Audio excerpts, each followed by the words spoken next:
Good afternoon, everybody. Can I please ask you to take your seats? We are about to begin this session. Please take your seats.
Okay, I now call to order Action Group 6, entitled Global Dimensions. I would like to welcome you all to this. I should also like to acknowledge the presence of the rapporteur of the Action Group, Mr. Issoufou Oumarou, Deputy Secretary General in the Ministry of the Interior in the Niger. I would also like to give a short, like my colleague from the Secretariat, to brief you shortly about how to ask for the floor. Siad, please, can you tell them? Thank you, Mr. Moderator. Distinguished delegates and participants, in order to request the floor, please press the microphone button. And when the floor is open during the interactive segment, you will be given the floor and you should not press your button again because that will take you off of the list. So please press the button to request the floor and then the microphone will automatically be turned on when you are given the floor. Thank you. Thank you. In the concept note for this session, the co-facilitators have established that the GCM is an opportunity to improve international cooperation to facilitate safe, orderly and regular migration. This is crucial since the realization that no country can effectively manage migration alone, whether to reap its benefits or address its challenges, has motivated us to engage in this exercise. As often stated in the thematic consultations, the Global Compact on Migrations is not an exercise to develop new norms, but rather to agree on a framework for action based on existing normative frameworks. As we pursue this, we should seek forms of cooperation that leads to more effective implementation of norms, principles and common objectives that member states have committed to. Numerous interesting recommendations for cooperation at the global level have come up during the consultations. For example, to enhance the capacities of consular services and migrant support centers along key migration corridors, and a multi-agency support function to facilitate the negotiations, implementation and follow-up of bilateral and regional agreements on mobility. Together, such mechanisms could contribute to protecting the human rights of migrants and enhance their protection, facilitate movements of migrant workers, address irregular migration, and enhance development effects of migration. Equally important is to consider the role of the UN system in improving international cooperation on migration. The progress made over the last decade or so should give us hope that it could play a crucial role in this regard. We have seen the recurring high-level dialogues on international migration and development, constructive exchanges of experiences in the Global Forum on Migration and Development, and the inclusion of migration in the 2030 Agenda. Last year pushed the advances even further. IOM finally joined the UN system, and the New York Declaration saw commitments to develop this compact on migration and the one on refugees. Together, these advances indeed present a unique opportunity to improve the global cooperation on international migration. We need to keep in mind, however, the proliferation of migration issues across the UN system. Without a clear coordination leadership, this will be less effective. This was highlighted in the Doyle report, it was highlighted in the report by the Global Commission on International Migration, and most recently it was highlighted in the Sutherland report. Through the GCM, we have had the opportunity to signal through the GCM, we have the opportunity to signal that with IOM's entry into the UN system, member states would like to see greater system-wide coherence on migration, more effective cooperation globally, and a country-level system, country level, a more effective support to member states and to migrants. A key question in this regard will be how the UN system is geared up to support the follow-up of the GCM and what role IOM and the other organizations may be given in this regard, taking into consideration the comparative advantages of each and every one of those. This brings me to the guiding questions for this session, and I ask you to be as concrete as possible in your contribution. 1, what are your national priorities under this dimension? 2, what actionable commitments would you like to see included in the Global Compact relating to this dimension? 3, what means of implementation do you foresee for above actionable commitments? And 4, what partnerships will be necessary for the implementation? And before I open the floor, I will just remind you that you are supposed to keep your interventions at a maximum of 2 minutes. I will cut you short if you go over 2 minutes, sorry, but I want as many delegations as possible to be able to take the floor. So thank you. So first on my speaker list is Zambia, followed by Ireland, Bulgaria, the European Union, and Canada. Zambia, please, the floor is yours.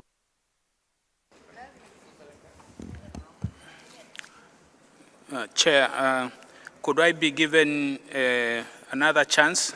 I organize myself. My delegation is very small.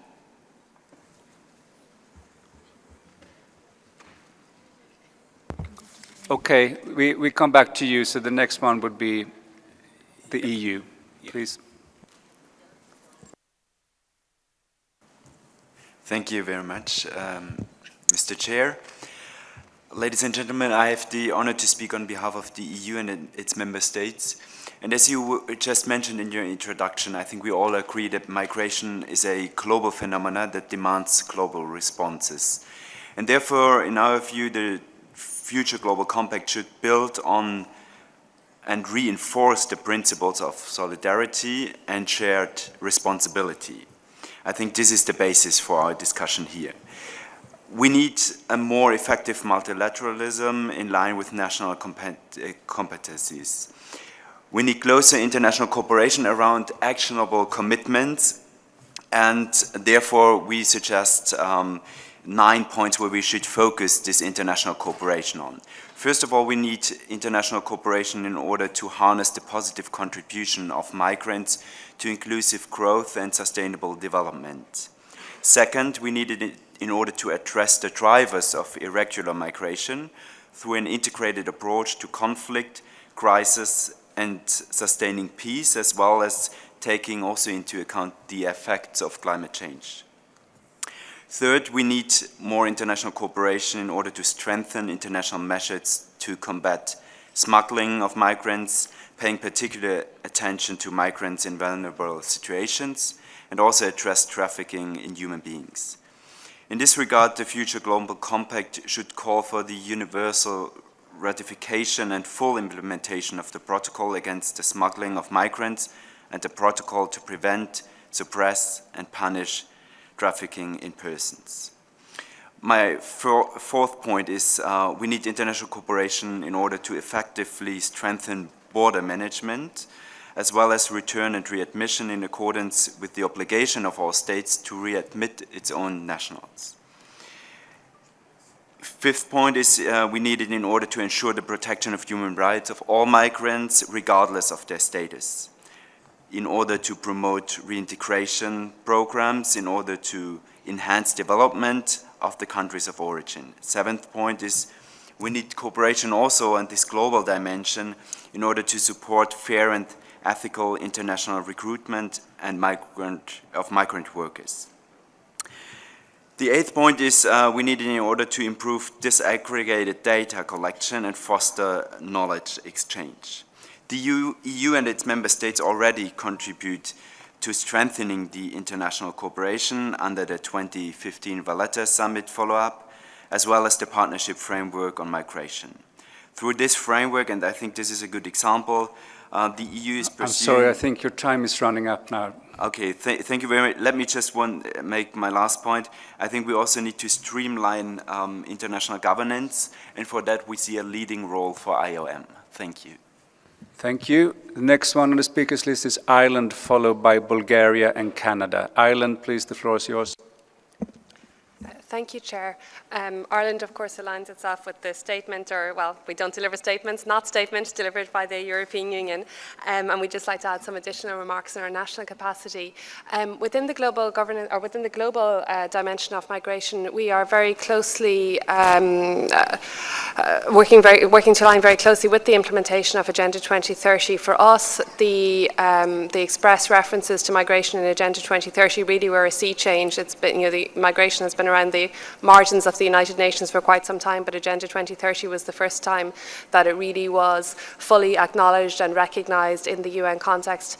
And it's really important for us that any follow-up and review mechanism emerging from the Global Compact on Migration dovetails in the best possible way with the follow-up and review for the SDGs. We're looking ourselves at how we'll integrate the migration dimension into our voluntary national review that we will be presenting next year.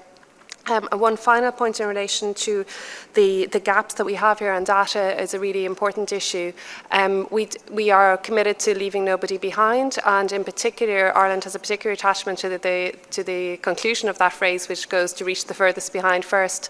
And I think many of us know that migrants in vulnerable situations are certainly those in the furthest behind. Our big challenge is we actually don't know who they are. We don't have enough international cooperation to ensure accurate data on migrants and disaggregation of that data when we have it, looking at reasons why they are leaving, whether that's development, whether it's climate change, whether it's economic opportunity, and we fully support anything that the Global Compact can do to increase international cooperation to improve data capacity in this regard. Thank you very much. Thank you, Ireland, and thank you also for specially mentioning data collection. This is, of course, a very important issue. The next one on the speakers list is Bulgaria. Please, the floor is yours. Thank you, Mr. Moderator. Bulgaria aligns itself with the statement made by the European Union, and allow me now to outline some specific points in my national capacity. It is our conviction that the international community should emphasize on global responsibility sharing. And we should be aiming at seeking a balance in the development, migration, security nexus, including by addressing the root causes of migration through engaging more countries to cooperate.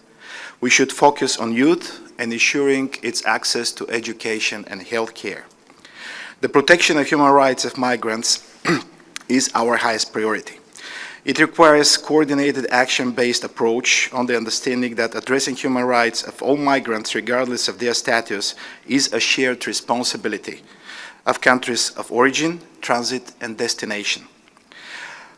Along these lines, we believe that the Global Compact should reflect the importance of a developing border control cooperation, for instance, through regional strategies on integrated border management, on countering migrant smuggling and trafficking of human beings. Sustainable long-term solutions can only be achieved through joint efforts in a spirit of understanding among all parties.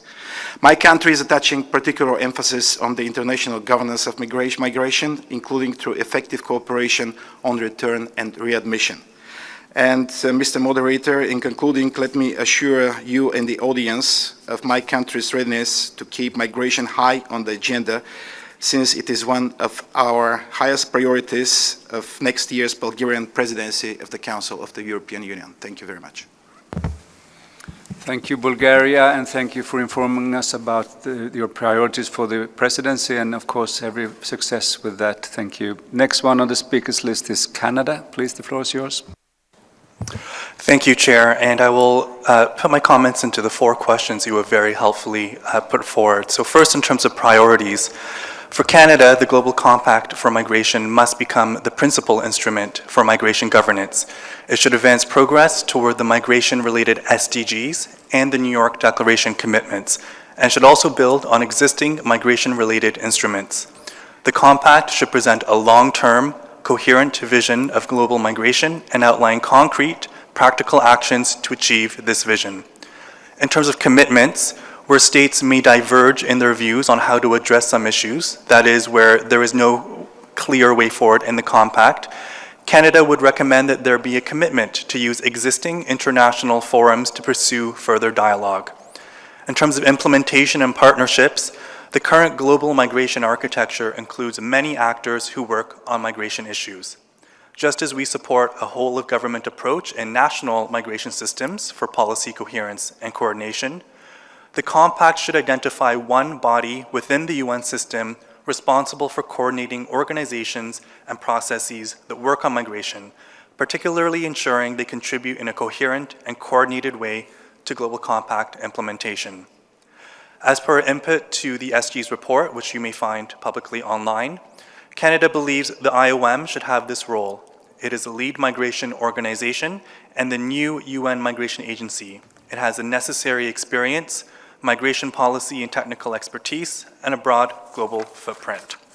The IOM should work in close partnership with other members of the UN family, including the ILO, OHCHR, UNHCR, UNDESA, WHO, World Bank, to name a few, as well as regional organizations and multilateral bodies. Thank you, Chair. Thank you, Canada, for reminding us of the usefulness of coordination both at the UN level but also at the national level. Next on my speakers list is Denmark, followed by Cabo Verde and Jordan. Denmark, please, the floor is yours.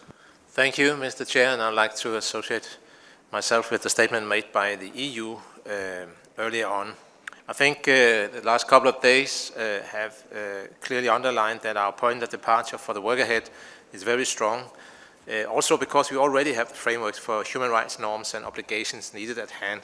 So in our view, the process for the global compact for safe, orderly and regular migration should therefore not lead to further legally binding instruments, but should focus on, we need a lot more of implementation of existing rules and standards. We are looking at the global dimension here, and we also talked a lot about coherent policies, and I would like just one example, Denmark's new strategy for development cooperation and humanitarian action. We are placing migration at the very forefront of our development cooperation, working actively to support our partner countries in addressing the root causes of irregular migration. Close partnerships with national governments, civil society and the private sector. Migration aspects are systematically integrated into relevant country programs and designed in a flexible manner, taking into account the different country situations and ensuring that the targeted efforts to promote sustainable development in countries of a region. Another example, climate change. We know it can be a driver of irregular migration, accelerating instability and deteriorating living conditions.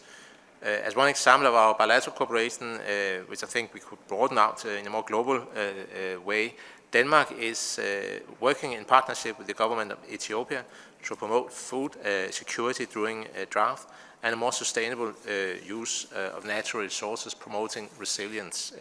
So these are some of the examples that we would like to share.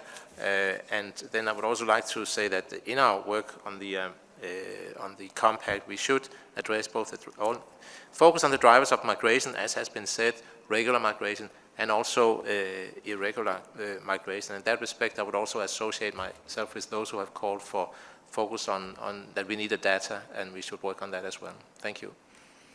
Thank you, Denmark, and thank you for those concrete examples. Next on the speakers list is Cabo Verde. Please, the floor is yours. Thank you, Mr. Moderator. The national priority of Cabo Verde pledge for the global recognition of the main drivers for migration, consequently on the need for an holistic response and a political governance of the migration phenomenon, based on international cooperation in the context of multilateral system in which the United Nations plays a central role of converging member state views.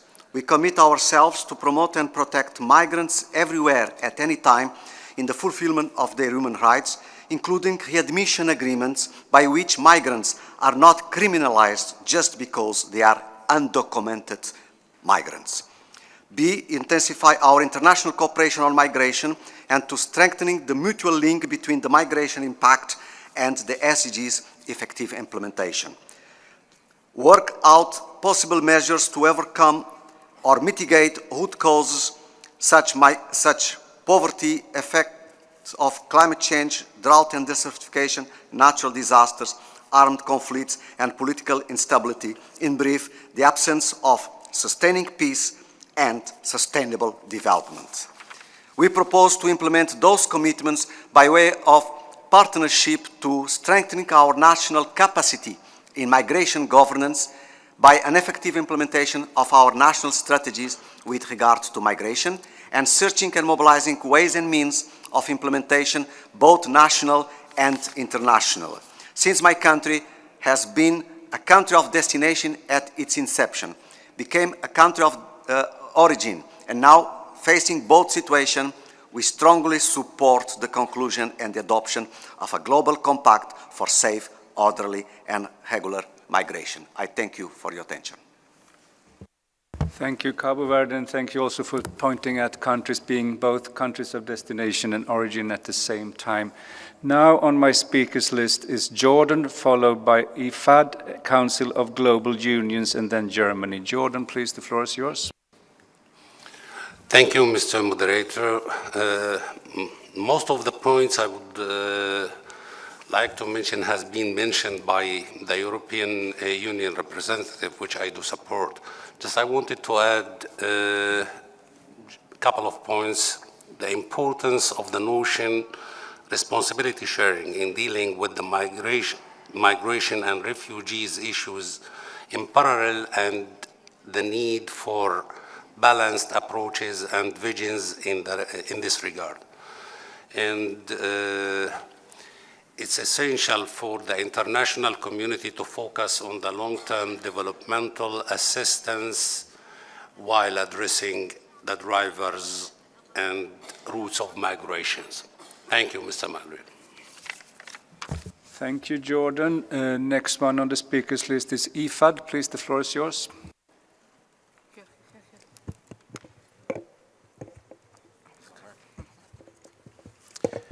Thank you, Mr. Speaker.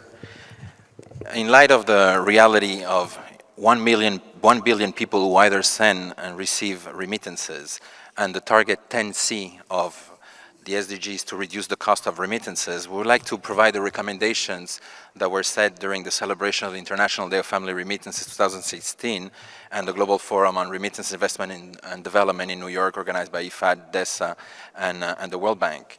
The 4 points would be: improve data. It is necessary to improve data on remittances to foster effective policies and private sector engagement and investment. Number 2, supporting an enabling environment that promotes greater market efficiency and addresses major regulatory issues that continue to challenge the remittances industry. And I would like to name a few on that: taxation of remittances, money transfer account closures, or so-called de-risking practices, as well as exclusivity agreements.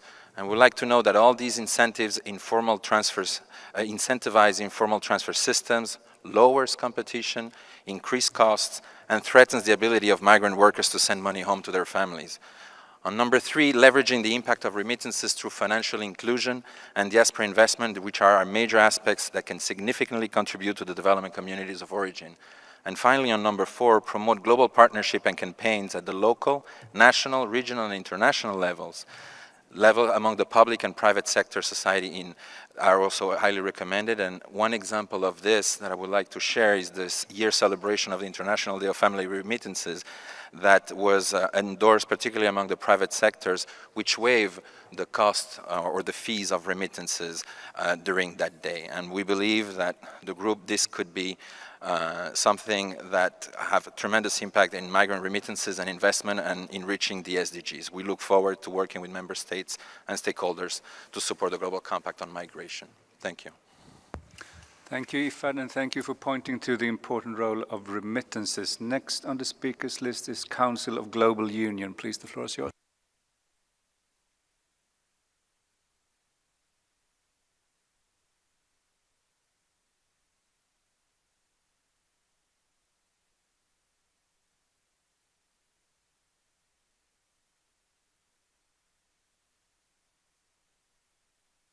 I think the microphone is going to be fixed now. Not red. Hello, it's working now. Thank you. I represent the Solidarity Center, a labor rights NGO aligned with the international trade union movement through the Council of Global Unions. On the topic of our session today, we have 3 main points. First, we would like to see recognition in the Global Compact of current processes and standards. Instead of reinventing the wheel, we would like to see the Global Compact incorporate important processes that are already in place that just need to be enhanced and supported to work well.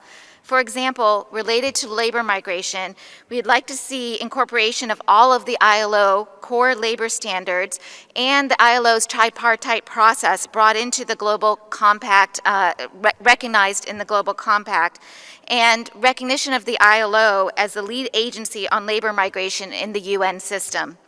Secondly, it's been very heartening to hear the states talk about human and labor rights, but we would like to move beyond talking about it to action. Regardless of whether a worker is a national worker, a migrant, a refugee, we believe strongly that they all should have the full ability to exercise their labor rights, especially the freedom of association, right to organize unions, and collective bargaining. If we want this Global Compact to work, workers need to be given full agency and representation. We also think that there should be, in terms of monitoring and implementation of the Global Compact, a joint UN agency approach where the best use of the distinct but complementary processes and expertise of the different UN agencies are brought to bear.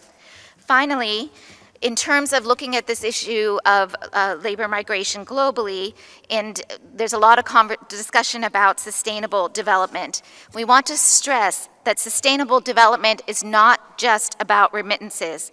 We must look at the social dimensions and impact of labor migration and the long-term impact on families. We're creating, through temporary migration programs and other systems, segregation of low-wage workers into sectors where they're not able to exercise their political rights, their worker rights, and where they're being separated by their families. We need to think about development in a different way that is not just about remittances, but also about all people, regardless of whether they're low-wage workers or otherwise, to exercise their rights. Thank you so much. Thank you. Next one on the speakers list is Germany, followed by Japan, Azerbaijan, and United Arab Emirates. Please, Germany, the floor is yours. Thank you, Mr. Speaker. First of all, I want to emphasize that Germany aligns itself with the EU statements. I want to give you a quick overview about over 4 main priorities of Germany. First, addressing drivers of migration. We should fight inequality as a driver of migration by effectively implementing the 2030 Agenda and the Agenda for Humanity. Second, reducing irregular migration. We should fully inform migrants about legal options to migrate and about the risks of irregular migrations by, for example, establishing counseling centers in countries of origin. Moreover, we should exterminate trafficking in persons, smuggling activities, and related false information by, for example, cooperating in awareness-raising campaigns. Third priority, strengthening regular pathways of migration and enhancing cooperation on returns. We should provide information on employment opportunities in countries of destination for potential labor migrants by, for example, informing on professional qualifications required, pathways to achieve them, and entry and residence requirements.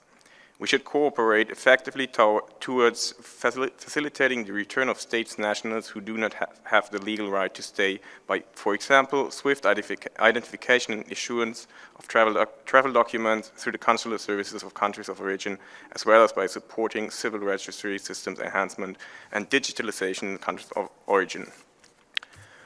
Fourth priority, fostering international cooperation and migration governance. We should build frameworks for close cooperation between countries of origin, transit, and destination. Other measures to be considered should be a strengthened international border management cooperation through joint training, information campaigns, and the exchange of best practices. Last but not least, the collection of disaggregated data on the basis of international agreements in order to assess effectively challenges and opportunities of international migration is central in this context. Thank you. Thank you, and thank you for those concrete proposals. Now it's Japan, followed by Azerbaijan. Japan, please, the floor is yours. Thank you, Mr. Moderator. So, as for global dimension on migration, so we have two priorities. Our first priority is to address the root causes of forced migration and to ensure humanitarian and development nexus in order to address such root causes. There are many drivers of forced migration, such as conflicts, extreme poverty, climate change, and disaster. In order to address such root causes, development assistance has an important role. It should be delivered in addition to humanitarian assistance. From this point of view, Japan believes the concept of humanitarian and development nexus be reflected in GCM. Our second priority is to promote the capacity building of migrants in the country of destination. The migrants empowered in the country of destination are expected to contribute to the economy and the society of their country of origin when they return to home country. In Japan, we have technical intern training program by which low-skilled workers of developing countries are accepted as trainees. This program is also intended to contribute to human resource development of people in developing countries. We believe that such policy, which is a win-win for both countries of origin and destination, be promoted and reflected in GCM. Thank you very much. Thank you, Japan. Next on the speakers list is Azerbaijan, followed by United Arab Emirates, and then Zambia. You will have the floor. So please, Azerbaijan, the floor is yours. Thank you, Mr. Moderator. Mr. Moderator, let me briefly to present our remarks in terms of our national priorities. The specific issue that we would like to see in the Global Compact on Migration relates to internal displaced persons. In our view, references to IDPs need to be included to the text of the Compact, and the rationale behind this assessment is as follows. New York Declaration on Refugees and Migrants highlight that there are over 40 million IDPs worldwide.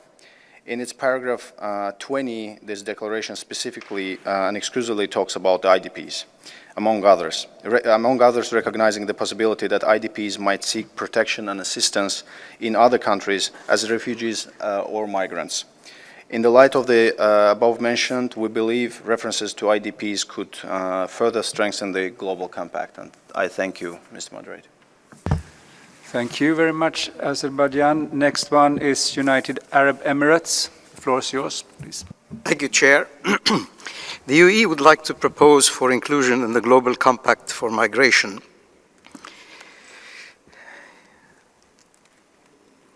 two specific actionable commitments. The first is to increase the availability of financing for victims of natural disasters. Natural disasters becoming increasingly important drivers of migration, the early availability of finance, especially before a disaster strikes, can be an important factor in preventing migration that is not voluntary from happening in the first place.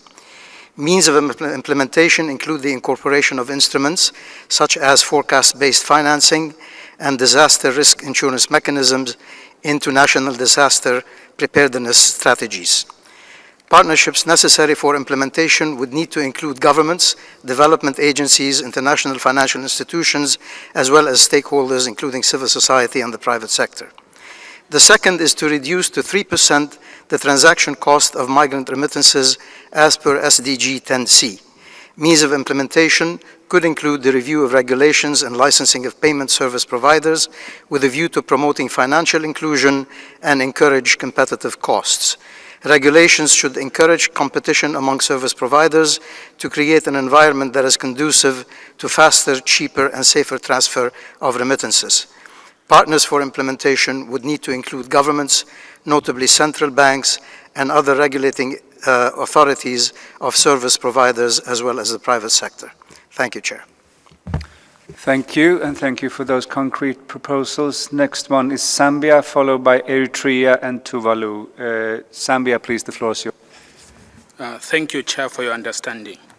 Apart from looking forward to a global compact for migration being inclusive and comprehensive, we are looking forward to something that should be based on shared responsibility in the spirit of international cooperation and governance through partnership.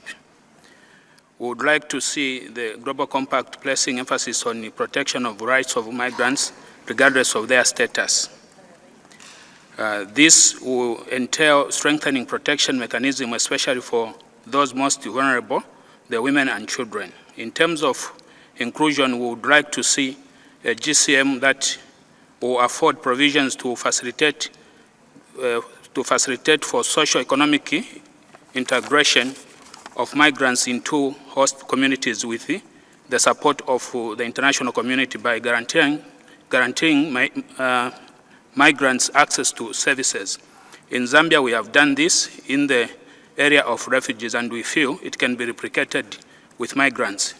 We also look forward to a GCM that will enable addressing the root causes of or drivers of migration, including adverse effects of climate change.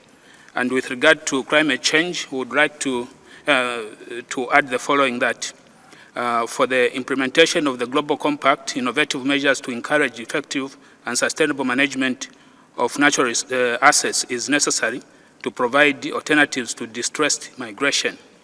The amount of productive land lost every year, combined with an unprecedented number of youths entering in the job market, suggests that a safe, ordered, and regular migration will be hard to reach unless there is a significant and coordinated action that addresses youth employment and the integration of vulnerable individuals. Land rehabilitation and sustainable land management are but some of the measures that can reduce the adverse factors that motivate people to move out of necessity in unsafe, often desperate and dangerous conditions. I can also share this with a meeting here that for Zambia, we have launched a tree-based economy with I'm afraid your time is up. hectares, aforementioned targeted afforestation target, and the creation of 3,000 jobs. Chair, I thank you. Thank you very much, Zambia, and thank you for pointing to the usefulness of partnership. Next one on the speakers list is Eritrea. Please, the floor. Thank you, Mr. Chairman. Mr. Chairman, Eritrea believes that the Global Compact for Migration could contribute in the better international management of migration and ensuring that migration is an important aspect in implementing internationally agreed development agendas. It should recognize and develop ways to enhance migrant contributions. In this regard, the GCM could focus on the following areas to enhance the contribution of migrants for the development of the developing countries. The first one is linking migration with the Agenda 2030, more specifically on targets related to the economic growth and development of the developing countries. This can be done through the informed international cooperation to harness the capital and social investment of migrants to least developing countries by addressing the institutional barriers to diaspora engagement, including business regulations. Another one is promoting interinstitutional network and twinning programs between private sector and educational institutions in the countries of origin and destination in order to enable migrant communities to contribute to their country of origin. Additionally, extending with bilateral or multilateral frameworks, concessional credit facilities to migrants who desire to invest in their countries of origin. Secondly, the GCM can focus on reducing the cost of remittance transfer to developing countries, especially to Africa, to 3%. This can be done by increasing remittance transfer through regular channels, by assisting African countries through the transfer of appropriate and affordable technology for the use of cross-border mobile financial services, by harmonizing to an extent possible regulatory requirements related to international and national regulation on anti-money laundering and combating the financing of terrorism, introducing innovative means and disseminating information to encourage remittance transfer through formal channels. Finally, we believe that all of these mentioned can be implemented through partnerships between countries of origin, destination, international financial institutions, as well as private sector as a whole. Thank you. Thank you, Eritrea, and thank you also for mentioning the important role of the private sector. Next on the speakers list is Costa Rica, followed by the World Bank Group and Special Rapporteur on extrajudiciary executions. Sorry. So now Costa Rica, the floor is yours. Muchas gracias, señor moderador. Muy importante mencionar que Costa Rica, un país tan pequeño, en una región centroamericana sumamente pequeña, con características de países vecinos, origen, pero siendo Costa Rica un país destino y ahora tránsito, siempre el tema de la migración y la recepción de personas migrantes en nuestro país ha sido un tema que nos ha ocupado dentro de las leyes y políticas nacionales.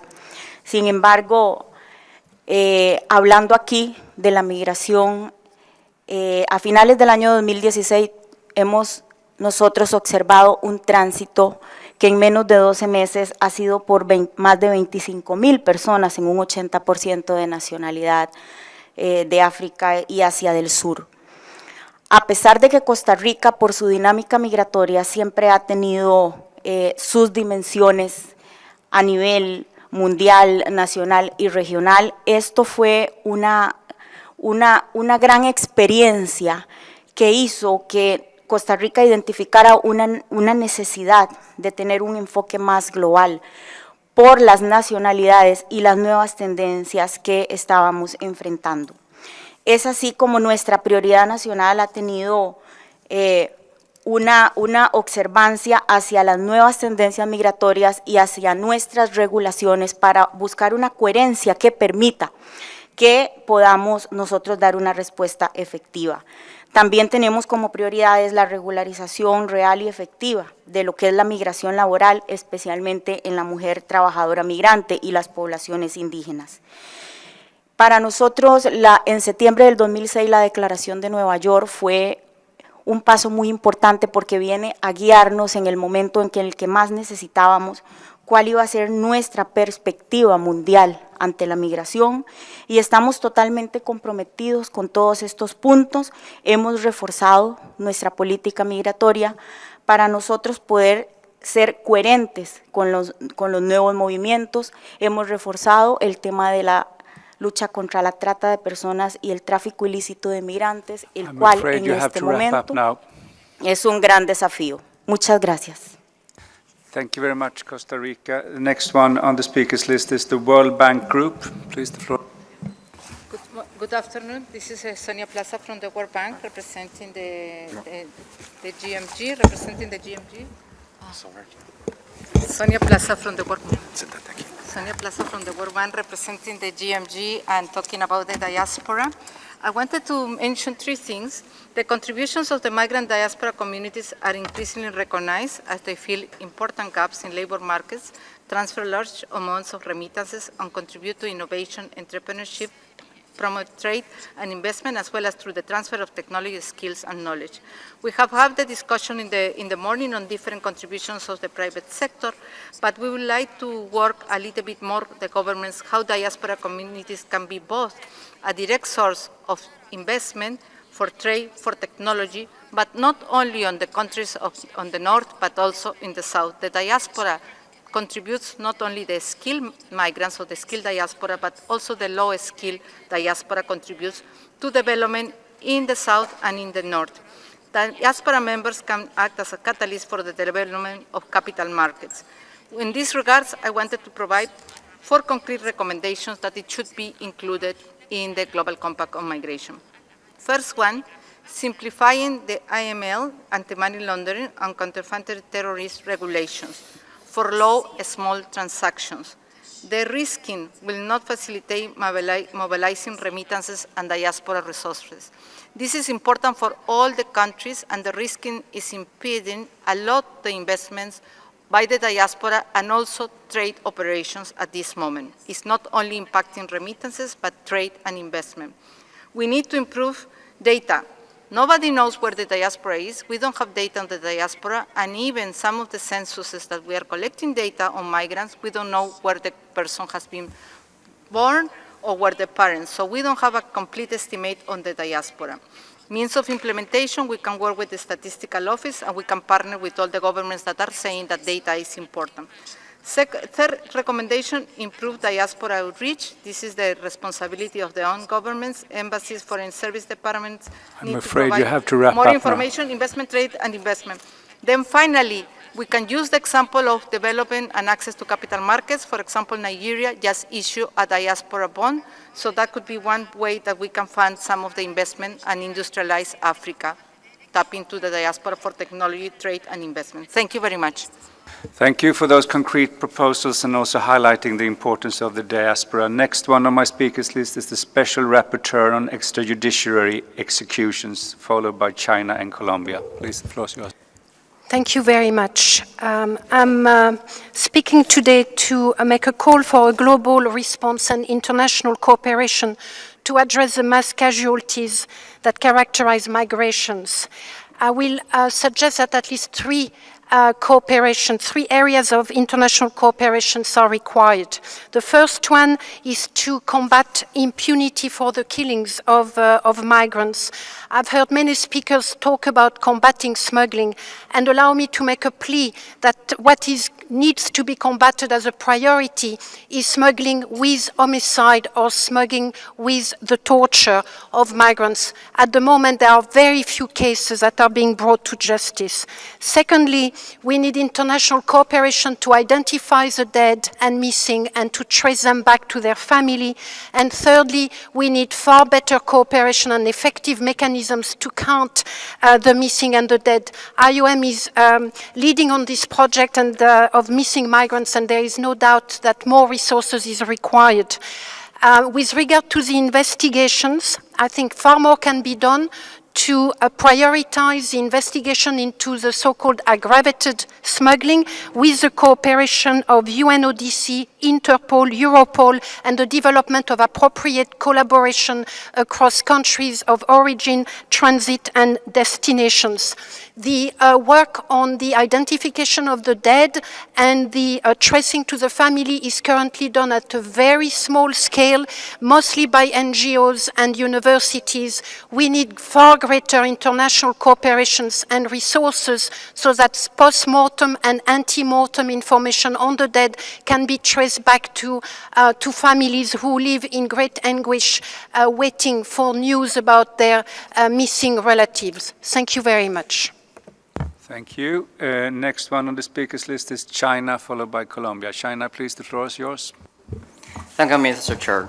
Mr. Chair, China agrees with you that the GCM should not set up new norms or policies on migration. Instead, we need to develop actionable framework on how to implement the current consensus and policy and the norms. Second, we believe that this national sovereignty and the international cooperation are not contradictory. The GCM should balance the relationship between national sovereignty and international cooperation, taking into full account the different national realities and the levels of development of member states. In this respect, we encourage member states to facilitate regular cross-border movement by reducing visa barriers and customs clearing obstacles through bilateral agreements. In international cooperation, international coordination and intelligence sharing also need to be strengthened to prevent and combat illegal migration, human trafficking, and smuggling. Third, we believe that the GCM should mainstream a development perspective in order to address the root causes or drivers of migration. In this regard, we call for the developed countries to honor their commitment to deliver development assistance and technology transfer to the developing countries in order for them to fully implement the 2030 agenda and to address the poverty, climate change, and natural disaster challenges. Fourth, regarding the follow-up mechanism, China is in the view that the Global Compact is not a legally binding document. Its implementation should be on a voluntary basis. The GCM should avoid setting up indicators or criteria for member states to implement this document. The UN agencies have different mandates on different aspects of migration. The follow-up mechanism should avoid duplication of work or undermining the mandates of different UN agencies. I will ask to have to wrap up.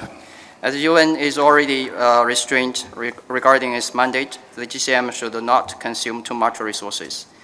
We suggest that the UN General Assembly to assess the progress of implementation of the GCM in a regular or irregular basis.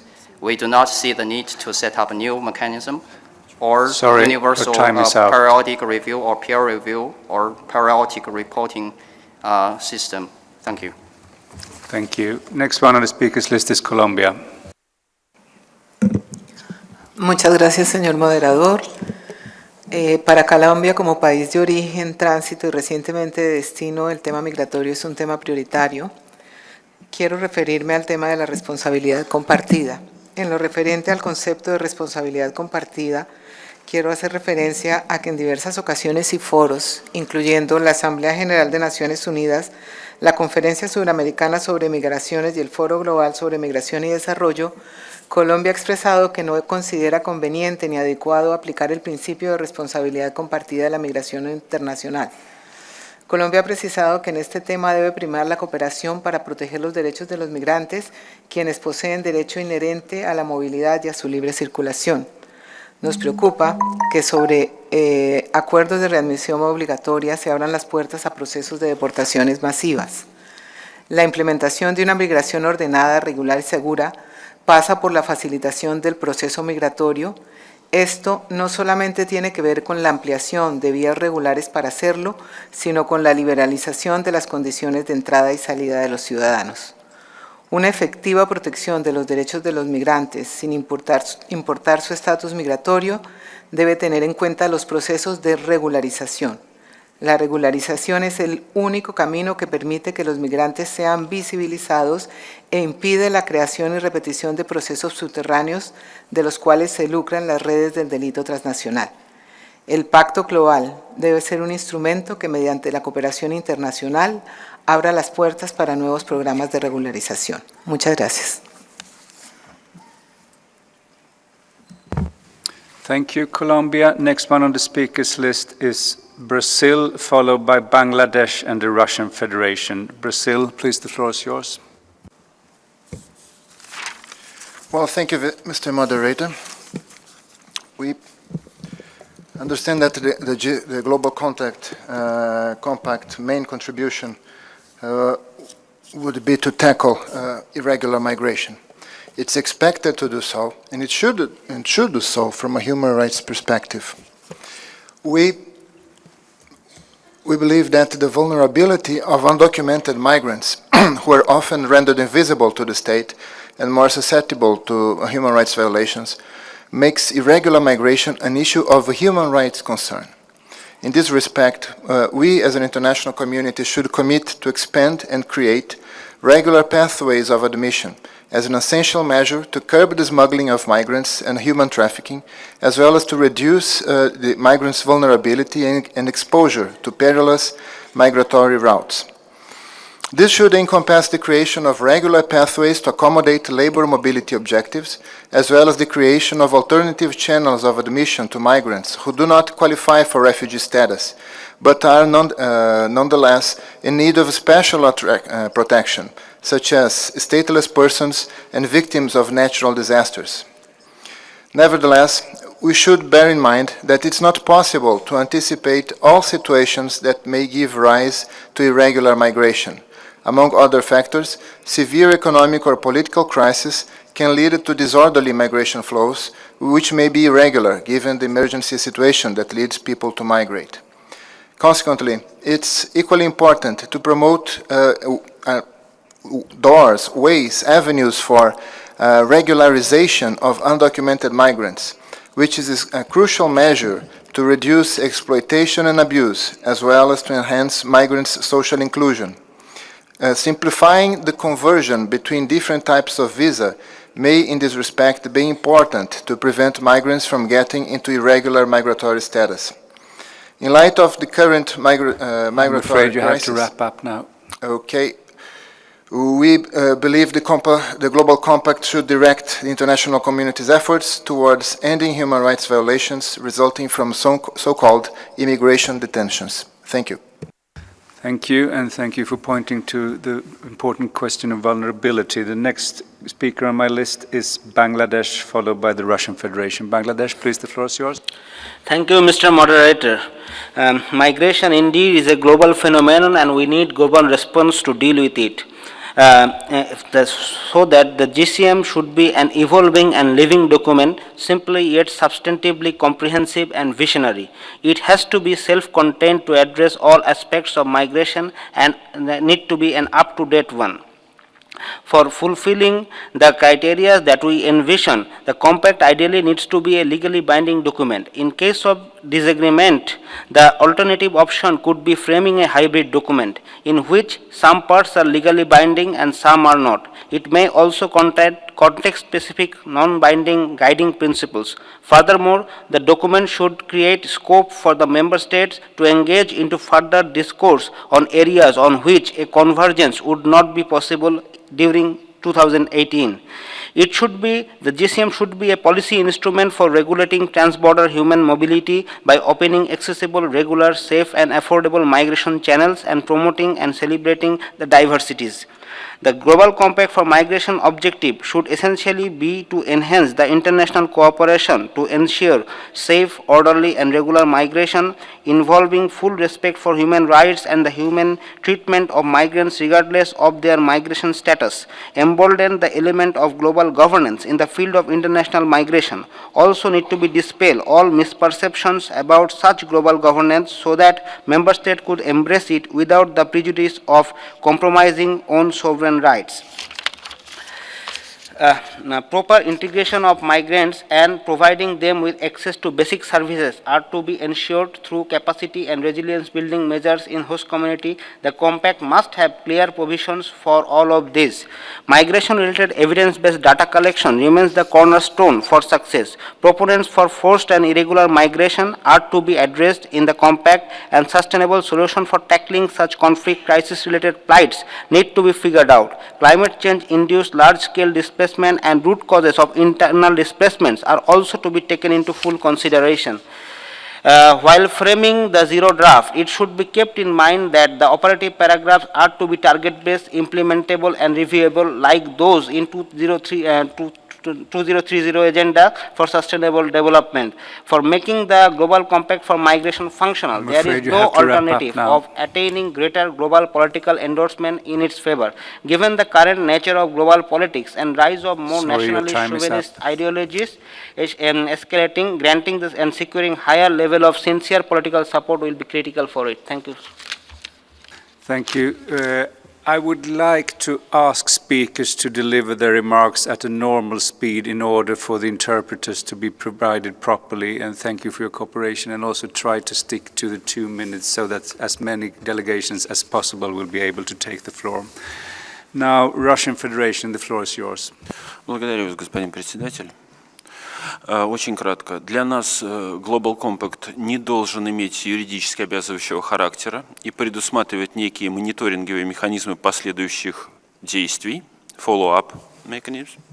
Это скорее политические обязательства, то есть commitments, программы действий и возможность добровольного самоотчета государства. Что касается содержания глобального договора, мы считаем, что прежде всего надо сосредоточиться на вопросах экономики и развития. Миграция – это экономический феномен. Договор должен обеспечить понимание того, что для нормализации миграционной ситуации следует наладить надлежащее регулирование миграционных потоков, миграционных процессов и потоков. Решение других сопутствующих проблем, таких как правозащитная составляющая, борьба с трафикингом и контрабандой мигрантов, лежит через решение прежде всего экономических вопросов. Именно на этом мы должны сосредоточиться. Компакт, на наш взгляд, должен затрагивать вопросы дифференцированного подхода к регулированию миграционных потоков и процессов и развитие международного сотрудничества в этой области, как на региональном уровне, так и на глобальном уровне. И последнее.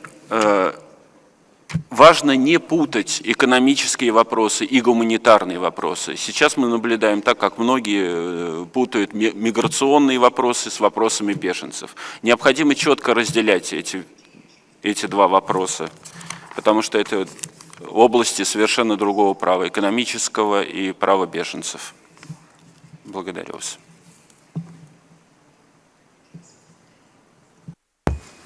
Thank you, Russian Federation. Next one on my speakers list is ILO, followed by the President of the NHRI of Mexico on behalf of the ANRHRI, followed by Australia. ILO, please, the floor is yours. Thank you very much, Chair. And since most migration today is linked directly or indirectly to the search for decent work opportunities, we think the Global Compact can be effective in addressing labor migration challenges if it's linked to the SDGs on decent work and specifically target 8.8 on the protection of all workers, including migrant workers and particularly women. It would be important for the Compact to consider commitments to adopt fair labor migration frameworks that are evidence-based, gender-sensitive, grounded on international labor standards and decent work, including the fundamental principles and rights at work. The commitments would include 4 areas of priority action. The first is promoting universal ratification and implementation of ILO conventions, including our Migration Conventions 97 and number 143. And this can ensure policy coherence between employment and labor migration policies, as well as social protection. This also requires the engagement of social partners in the dialogue. Second, adopting fair recruitment mechanisms across migration corridors based on ILO's general principles and operational guidelines on fair recruitment. These can help eliminate worker-paid fees in line with SDG indicator on recruitment cost 10.7.1. The third is skills development, labor market forecasting, and skills recognition, which can inform skills and job matching at both national and international levels and improve migration outcomes. ILO has committed to work with member states and agency partners to foster regional and global skills platforms which engage workers and employers organizations and all stakeholders to strengthen their input and to help reintegration of migrant workers returning home. And fourth, to include commitments for cooperation on the collection and production of labor migration statistics that are based on guidelines to be adopted by ILO's Intergovernmental Working Group under the International Conference on Labor Statisticians next year. ILO remains committed to support member states in this process. Thank you. Thank you, ILO, and thank you for mentioning important issues of decent work and fair recruitment. Next one on my speakers list is the President of the NHRI of Mexico on behalf of GANRI. Please, the floor is yours. Muchas gracias, señor presidente. Desde las instituciones nacionales de derechos humanos, queremos enfatizar desde la corresponsabilidad de las naciones, como se expuso en septiembre del año pasado, y el entendimiento multilateral que debe tener precisamente este pacto, la importancia de que el mismo destaque los beneficios en esta dimensión global que tiene la migración. Para las instituciones nacionales de derechos humanos es vital que los esfuerzos por este pacto no se diluyan y por eso insistimos en que se busque un mecanismo de supervisión y monitoreo, el cual tiene que estar relacionado en un principio de coherencia, como lo expusimos ayer en la exposición global, con los órganos como la OIT, la OIM, ACNUR y la propia Agenda 2030, y desde luego que se vincule con las recomendaciones de las distintas agencias de la ONU. La ratificación también de tratados vinculados con la migración es importante. Doy, por ejemplo, el que tiene que ver con la protección de los trabajadores migratorios. Es importante que las naciones suscriban o ratifiquen, en su caso, convenios que tengan que ver con esa protección. Quiero insistir en esta dimensión global, en la importancia que tiene transversalmente la dimensión humanitaria, porque es importante que partamos de la dignidad de las personas, que no se discrimine y que se tenga un trato digno en todas las etapas de la migración, sobre todo en esta dimensión global. Me parece que en esta dimensión global hay que entender de manera diferenciada las diferentes vulnerabilidades. I will have to ask you to wrap up now. Concluyo.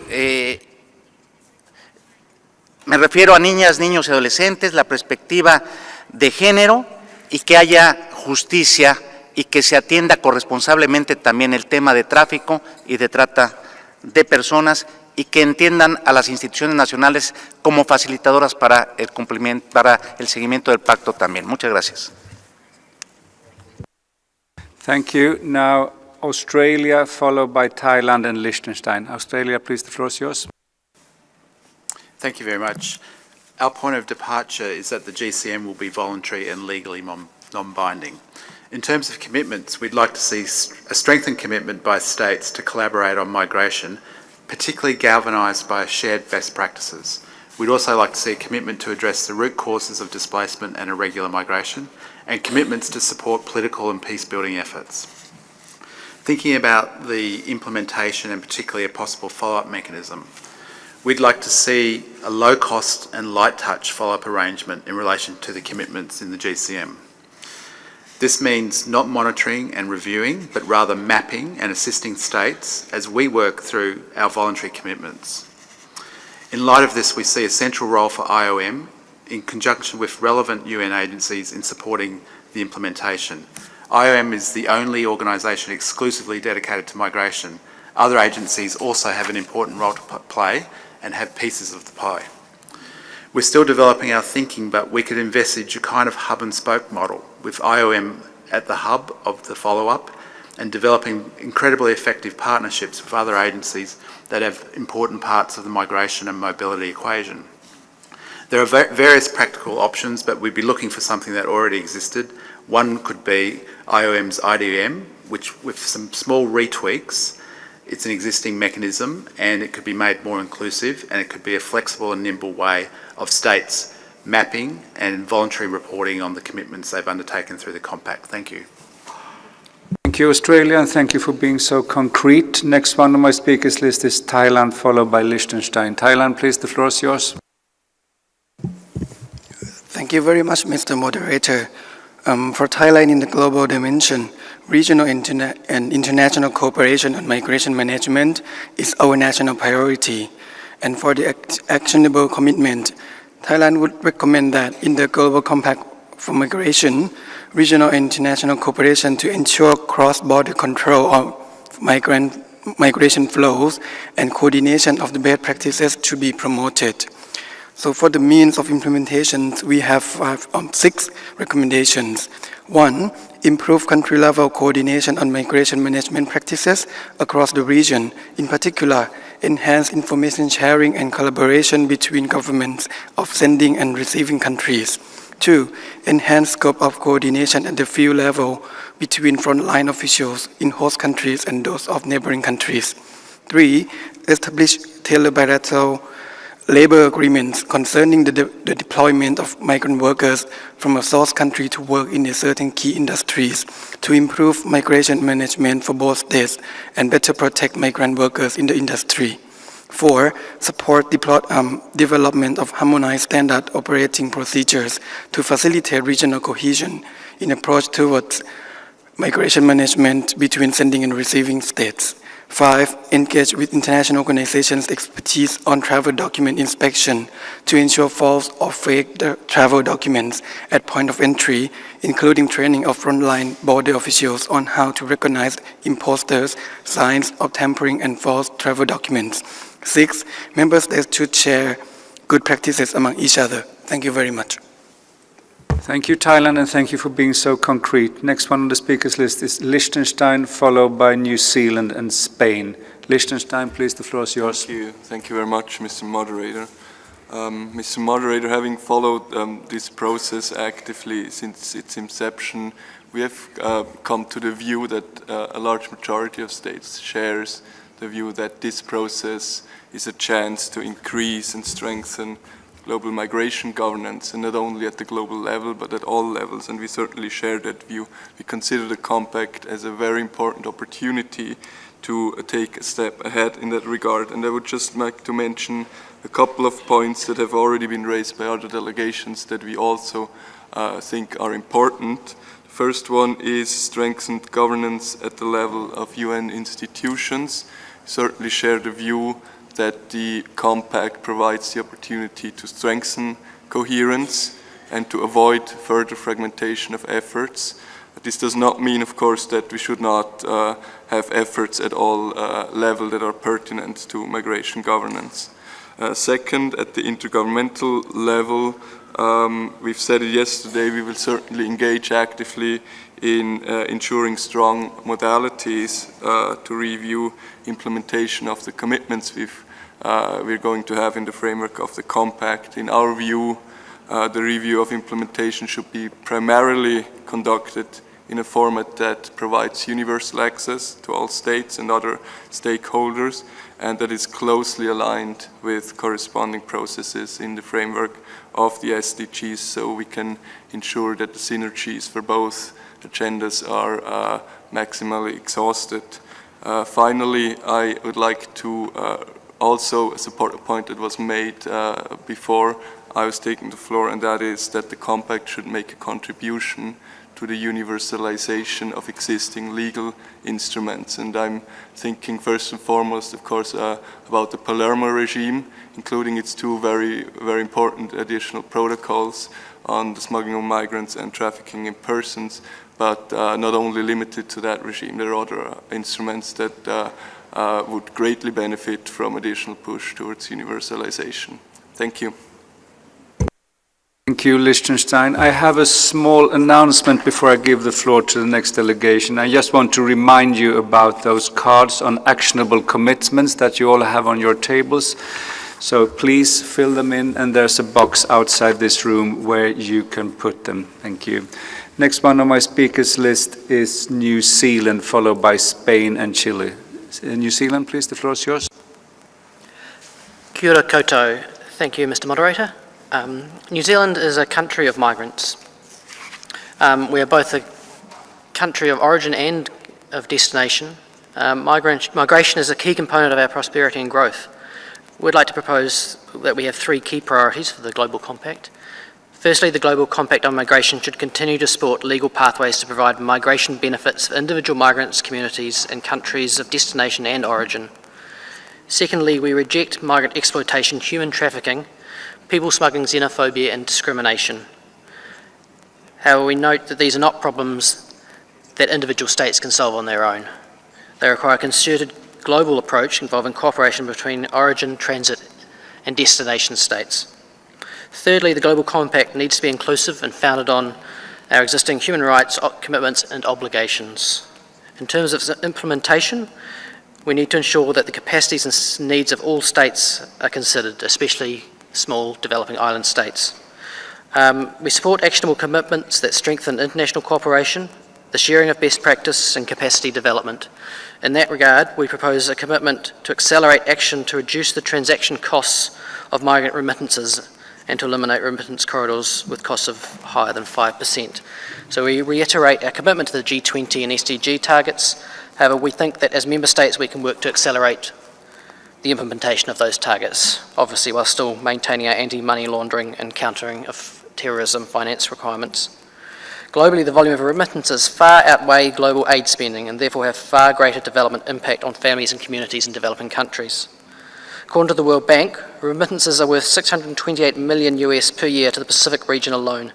Due to the scale and reliance on remittances in the Pacific, lowering the cost of remittances is essential to ensure migration for labour maximises returns for workers and their communities. The International Finance Corporation has successfully piloted a voucher-based remittance system to facilitate remittances between New Zealand and Tonga. We'd like to highlight this as potential best practice as an example for other states. New Zealand and Australia are now working with the IFC to identify ways of replicating this system more widely as a remittance solution. We would encourage this globally and other good ideas that countries have. Thank you. Thank you, New Zealand, and thank you for mentioning the use of inclusiveness. Next on my speakers list is Spain, followed by Chile, and then Pakistan. Spain, please, the floor is yours. Sí, presidente, muchas gracias. España se alinea con la declaración realizada por la Unión Europea y comparte la mayoría de los argumentos presentados por delegaciones de otros Estados miembros. Por tanto, concentraré mi exposición en el enfoque global que, a nuestro parecer, debe tener este pacto. Vimos en el primer día de estas jornadas que hemos cambiado, hemos evolucionado mucho en la comprensión global del fenómeno migratorio, de pasar de ser un problema que hay que erradicar, ahora se va imponiendo la vía, la más correcta desde nuestro entender, que se trata de una oportunidad que hay que gestionar bien. Sin embargo, este avance no está consolidado y creemos que el Pacto Global su mayor aportación debería ser precisamente esa, consolidar este cambio y convertirlo en un nuevo paradigma global del entendimiento del fenómeno migratorio. Para eso, creemos que, aunque podemos estar equivocados, que este Pacto Global debería tener en consideración cuatro principios principales. En primer lugar, que se trate realmente de un pacto global que haga la migración más segura, mejor ordenada y más irregular, puesto que sabemos que hoy no se cumplen estos elementos en la intensidad que todos querríamos. En segundo lugar, pensamos que no nos podemos resignar a que sigan existiendo por un periodo sin fin y sin límite cantidades notables de migración no deseada, no voluntaria. Por lo tanto, creemos que toda la temática de la Agenda 2030 y de luchar contra las causas profundas de la migración debe ser abordada, incluyendo en el mecanismo de seguimiento de este pacto. En tercer lugar, todos convenimos que la migración es un fenómeno duradero, es un fenómeno normal, natural, derivado de la globalización y que, por lo tanto, es un fenómeno que ha llegado para instalarse y, por lo tanto, deberíamos evitar las tendencias a poder plantear propuestas buenas, pero quizá cortoplacistas y no suficientemente sostenibles. Y, en último lugar, creemos, vuelvo a repetir, aunque podemos estar equivocados, que el pacto debería mantener un buen equilibrio entre ambición, a la que estamos obligados después de la Declaración de Naciones Unidas de Nueva York de 2016, y realismo en cuanto a las propuestas y de solidaridad y responsabilidad en la ejecución. Muchas gracias, presidente. Thank you, Spain. The next one on the speakers list is Chile, followed by Pakistan, and then UNDISA. Chile, please, the floor is yours. I have 7 points. Thank you very much. Chile believes in a GCM that will clearly spell out the relationship among national, regional, and global dimensions. 2, we see the global dimension as a coordination and follow-up framework that, while state-led, includes meaningful participation by UN partners and all other stakeholders. 3, it should be linked to the implementation and review of the 2030 Agenda for Sustainable Development, which should be built in and influence all of government efforts at national level. The elements that we can foresee for such a follow-up framework are at least 3: benchmark and regular review of progress in implementation of actionable commitments, capacity building according to priorities, and ongoing broad-based dialogue to build consensus and address emerging issues. My 5th point, this framework requires a fit-for-purpose institutional architecture to support all above elements and should build on existing systems and mechanisms at regional level, existing consultative processes at global level, options mostly focus on the IOM with its international dialogue on migration and its broad-based council, as well as 3rd, a robust UN system interagency coordination at global, regional, and national level. My 6th point, such follow-up review architecture would need to have a multi-year program of work, including reporting on an annual basis and a dedicated secretariat for specific GCM activities, such as an annual conference, reporting to the GA, better data, and dialogues. And my last point and 7th point, IOM's broad migration mandate, reaffirmed last week in the 108th Council Resolution 1358 on the first anniversary of the IOM within the UN, plus its extensive presence on the ground and rich technical and policy expertise, mean that it is well placed to act as Secretariat for the GCM follow-up, coordination and review from Geneva, home to most of the international agencies involved. While additional funding will be required, IOM existing capacity ensures that GCM implementation takes place in a cost-effective manner. Thank you. Thank you, Chile, for a very concrete intervention. Next one on my speakers list is Pakistan, followed by UNDESA. Pakistan, please, the floor is yours. Thank you very much, Mr. Moderator, for this opportunity. In the interest of time, I would like to reiterate a few quick points in relation to the global dimension of the Global Compact. Mr. Moderator, our expectation is that the Global Compact should provide a comprehensive framework covering all aspects and dimensions to promote safe, orderly, and regular migration, with follow-up as its integral part. It should promote human rights-based approach to matters related to migration and contribute to the implementation of the Sustainable Development Goals, in particular the SDG 10.7. It should seek to enhance cooperation among countries of origin, transit, and destination, promote UN-wide coordination and coherence, as well as forge multi-stakeholder partnership on migration. While recognizing that remittances are private income, it should pave the way for concrete progress in reducing the cost associated with the transfer of remittances to less than 3%. It should prevent and address xenophobia, discrimination, and intolerance more effectively. And finally, Mr. Moderator, the Global Compact should retain the distinction between refugees and migrants. Thank you very much for your attention. Thank you very much, Pakistan. Next one on the speakers list is UNDESA, followed by ACT Alliance, and then the Special Rapporteur on International Solidarity. So please, UNDESA, the floor is yours. Thank you, Mr. Chair. I would like to speak on data on international migration from a global perspective. And this is an intervention that has been prepared by DESA and IOM with contributions from ILO, OECD, UN Women, UNFPA, WHO, and the World Bank. In virtually every consultation thus far on the Global Compact, member states and other stakeholders have highlighted the urgent need to strengthen migration data, training, and research. Today, allow me to highlight the necessity of a global approach on data and the importance of global cooperation on data. Regarding a global approach on data, although there may be national and regional specificities in migration, we should continue to apply global standards for data collection, and we should build global databases of core indicators on migration.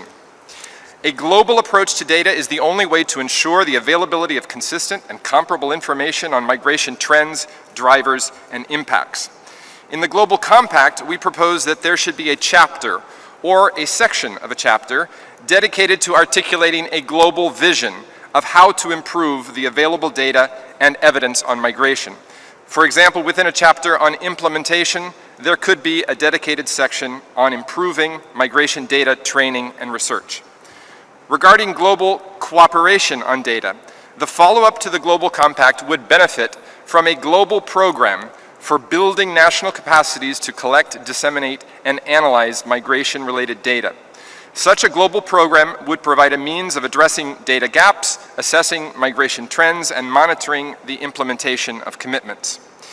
To ensure a baseline of global data on the number and characteristics of international migrants, there is no substitute for population censuses. Countries are encouraged to include migration-related questions in their censuses during the 2020 round. The core migration questions include country of birth, country of citizenship, year or period of arrival, and reasons for migration. Countries should ensure the timely analysis and dissemination of census data, including data disaggregated by age, sex, and migrant status.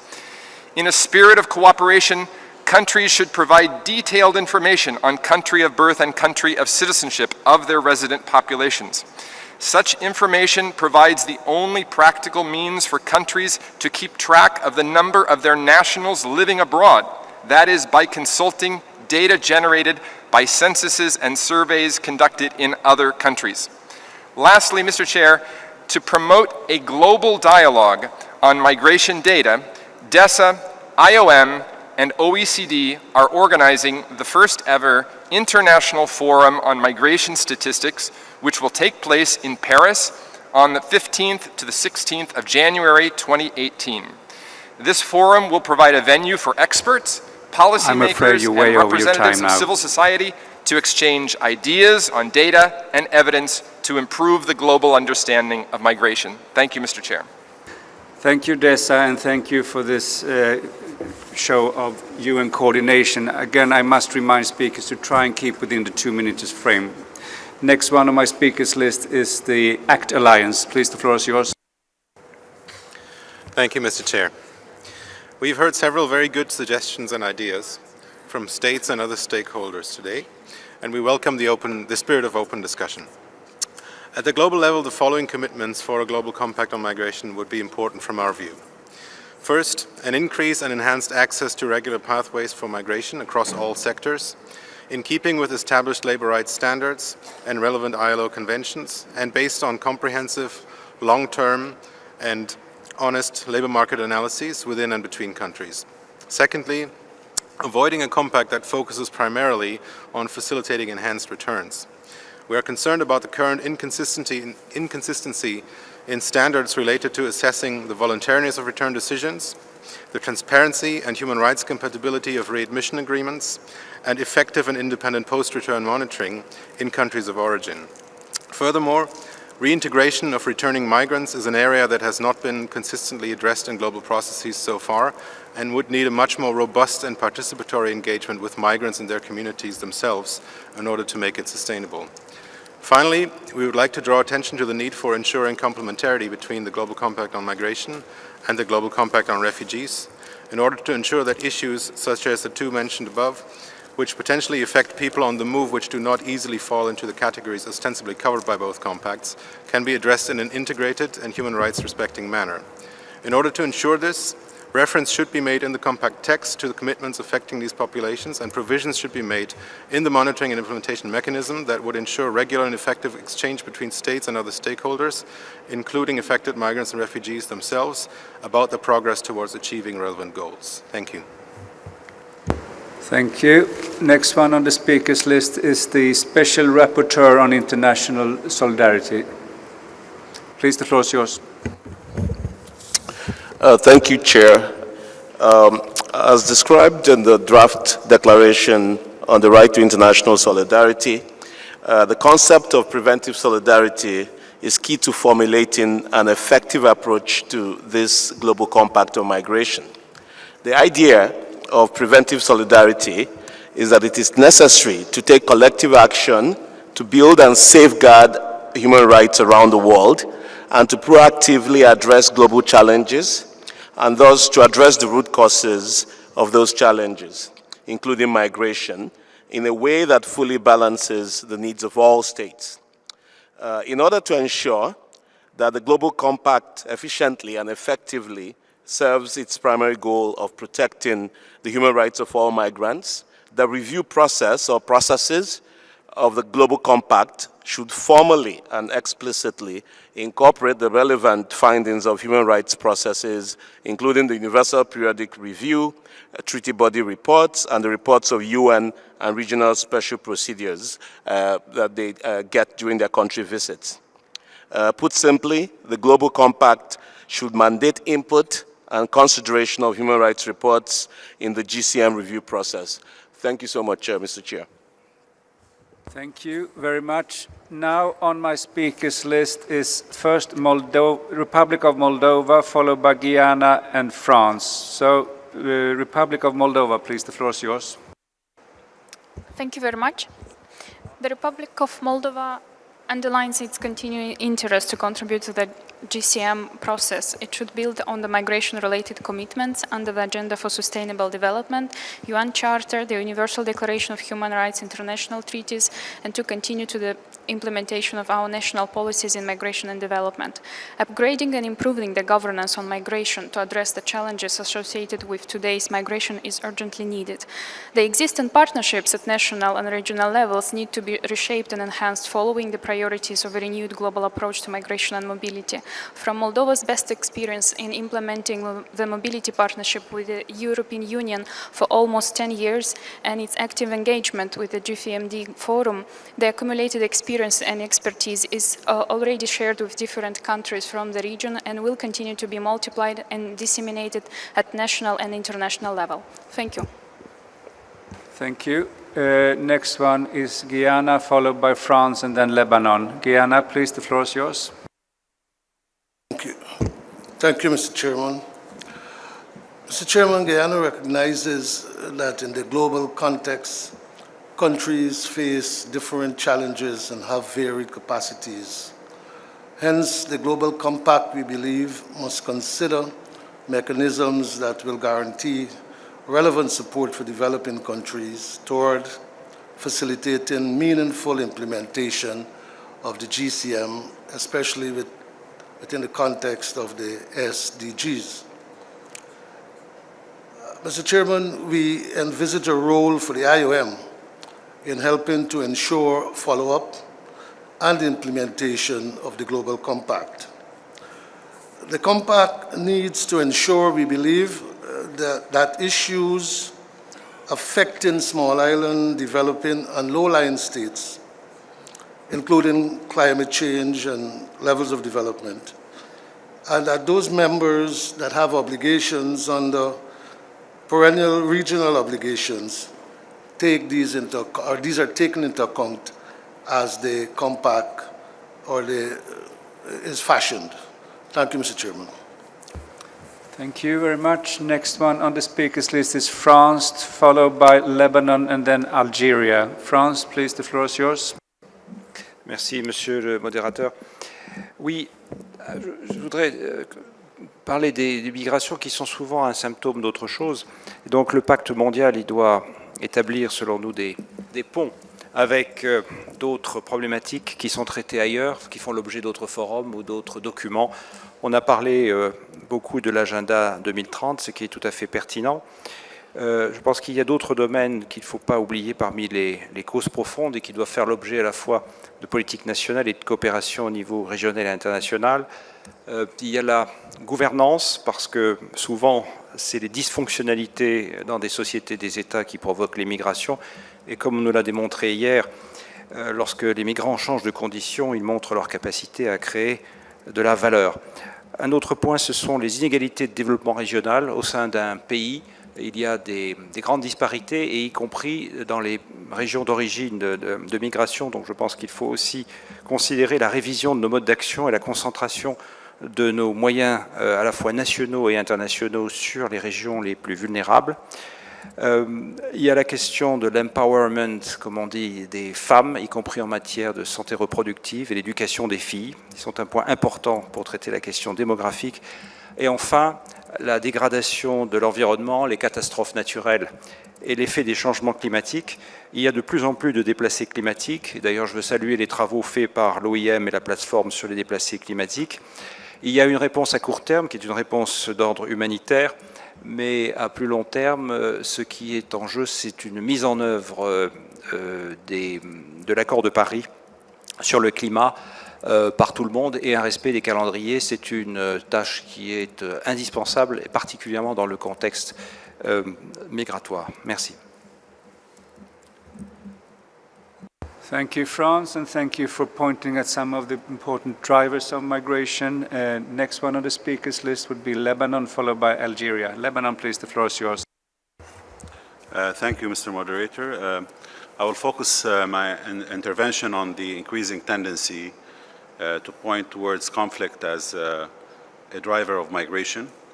While this can apply in the narrow sphere of people leaving conflict or post-conflict situations to seek economic opportunities elsewhere, it does not apply to those seeking protection from conflicts who are refugees, not migrants. In our understanding, forced displacement of people across borders, or seas for that matter, should be addressed within the context of the Compact on Refugees. We are alarmed by the introduction or suggestion of new concepts or categories that do not enjoy international consensus, such as forced migrants or forced migration. Wherever the principle of non-refoulement applies, we are talking about refugees, not migrants. The GCM should keep a clear distinction between the two categories. Blurring the lines will undermine the level of commitment and consensus in the GCM, which would neither serve the interests of migrants nor those of refugees. Thank you. Thank you, Lebanon. Next on the speakers list is Algeria, followed by the Netherlands and then Togo. Algeria, please, the floor is yours.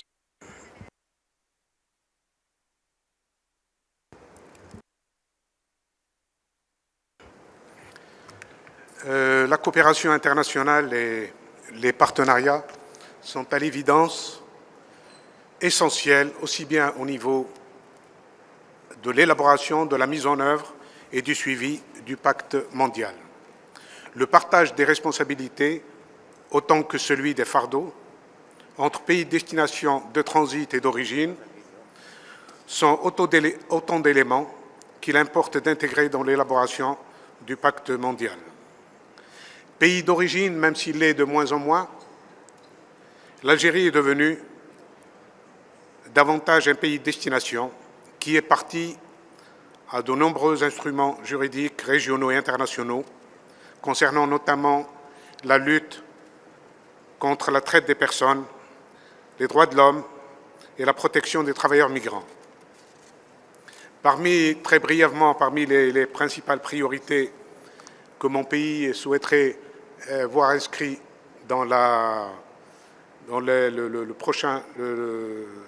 l'adoption du pacte mondial sur la migration, je citerai la lutte contre la migration irrégulière et les réseaux de passeurs, le renforcement des moyens de lutte contre la fuite des cerveaux des pays du Sud, due en partie à la migration choisie et à la forte attractivité exercée par les pays du Nord, la promotion de la mise en place d'un partenariat de développement des régions à fort potentiel migratoire des pays du Sud et l'implication conséquente des pays du Nord en faveur des investissements et des projets générateurs de revenus auxquels les diasporas pourraient contribuer.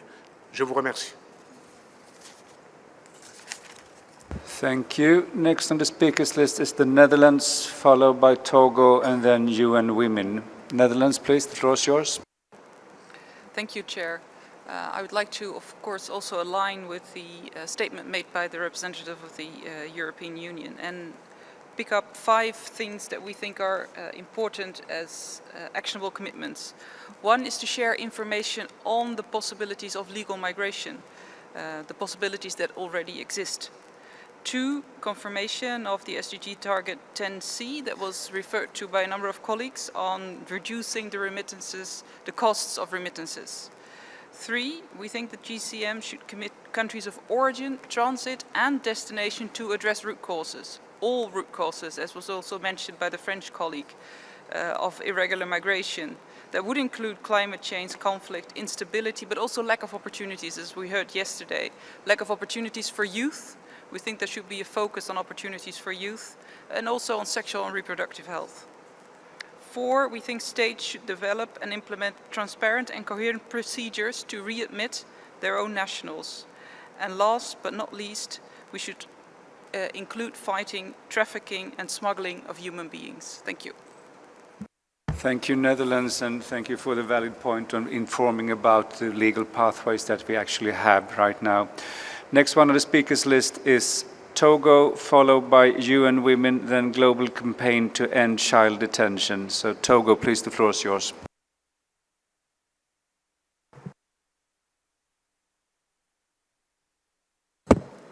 Okay. Merci, Monsieur le modérateur. Au Togo, nous pensons que la migration est un fait social inhérent à l'homme et donc le pacte mondial doit insister sur ce fait. Et à ce sujet, cela engage donc les États à assouplir les conditions d'entrée et de séjour sur leur territoire. Et au niveau national, nous avons comme priorité le développement des communautés à la base. Et ceci appelle la coopération entre non seulement les États et les organisations internationales, mais cela appelle également la contribution des diasporas, parce qu'au Togo, par exemple, depuis 2010, la contribution de la diaspora est estimée à autour de 10% du PIB national. Et nous pensons également qu'il faut intensifier la coopération en matière de lutte contre la migration irrégulière, qui est effectivement la cause des déplacements massifs qu'on observe aujourd'hui. Et à ce sujet, je voudrais donner l'exemple de la coopération que le Togo, le Bénin et le Ghana ont développé. Le 1er décembre, nous avons adopté un document de procédure standardisée en matière de partage d'informations sur la lutte contre les réseaux des passeurs dans cette région. Et donc, si le pacte pouvait insister sur ces pratiques pour qu'elles puissent être implémentées un peu partout dans le monde, nous pensons également qu'il faut mettre en place un fonds d'assistance aux migrants, et ce fonds pourrait intervenir en cas de détresse, parce que souvent nous observons des cas de détresse où les États sont un peu lents à intervenir, mais en fonction du droit du migrant, nous pensons qu'une action internationale pourrait être menée en ce sens. Je vous remercie, Monsieur le modérateur.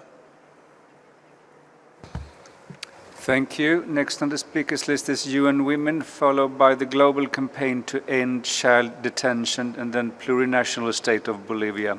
UN Women, you have the floor. Thank you, Mr. Chair. On behalf of UN Women, we want to submit the following points for consideration at the Global Compact on Migration.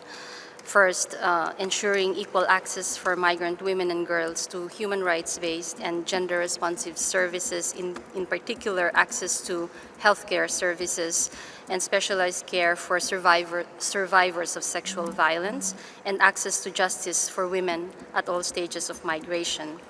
Second, ensuring access to information on the rights of women in all stages of migration, ensuring that migrant women have independent residency status to enable regularized and legal stay for women and women independent of a husband. And lastly, on strengthening data knowledge and evidence on migrant women and girls, we would propose measures that support robust qualitative and quantitative research to better understand the realities and contributions of migrant women and girls, as well as to build capacity to collect, analyze, and use high-quality, reliable, and timely data disaggregated by sex, age, income, and other characteristics relevant in national context. Thank you, Chair. Thank you for those concrete proposals. Next one is the Global Campaign to End Child Detention. The floor is yours. The Global Campaign to End Child Immigration Detention is an ongoing civil society movement with more than 150 organisations across 40 countries.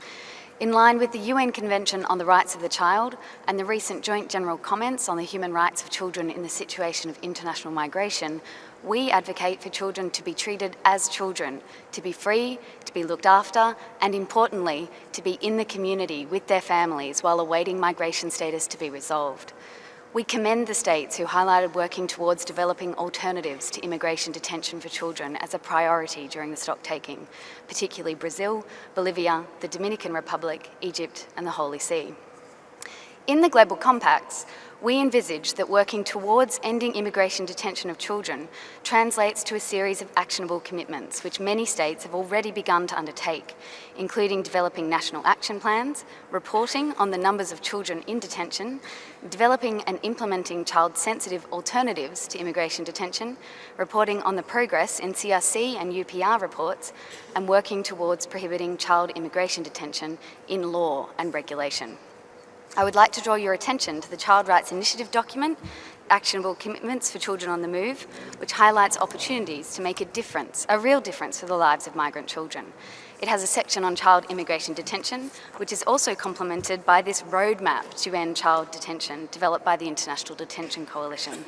I would draw your attention to a number of positive practices highlighted in that document that can hopefully inspire collective efforts towards making child immigration detention a thing of the past. Thank you. Thank you. The floor now goes to the plurinational state of Bolivia, followed by the Holy See, Mexico, and Palau. the plurinational state of Bolivia. The floor is yours.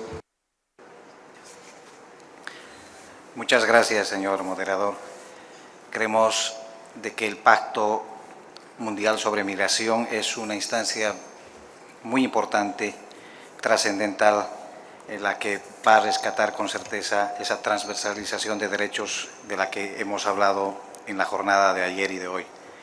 Es necesario atender, creemos, como Estado, las causas estructurales de la migración, resolver las asimetrías entre los Estados que marcan profundas diferencias entre las sociedades de origen con los de destino. En cuanto a la gobernanza, es importante dimensionar la actual situación de la migración, situación de crisis humanitaria que amerita atención urgente, despojada de condiciones o limitaciones, en lo ordenado, en lo seguro y en lo regular como únicos elementos. En ese marco es importante una mirada más amplia, integradora y que transversalice los derechos humanos como importantes. De esta manera entendemos que debería hablarse de proceso migratorio. Además, que incluya todos los parámetros de la movilidad humana como derecho natural para su tratamiento. El pacto debe facilitar e incluir el tratamiento de una instancia global de defensa y promoción de los derechos de los migrantes. Llámese Defensoría Mundial de los Pueblos, como derecho de las personas, o por los derechos más bien de las personas migrantes, refugiados, asilados, apátridas, víctimas de trata y tráfico, u otros, que promueva la movilidad y los derechos humanos. Es importante comprometernos con esta instancia global con elementos vinculantes, como decía algún participante anterior, construir puentes y no muros. Gracias.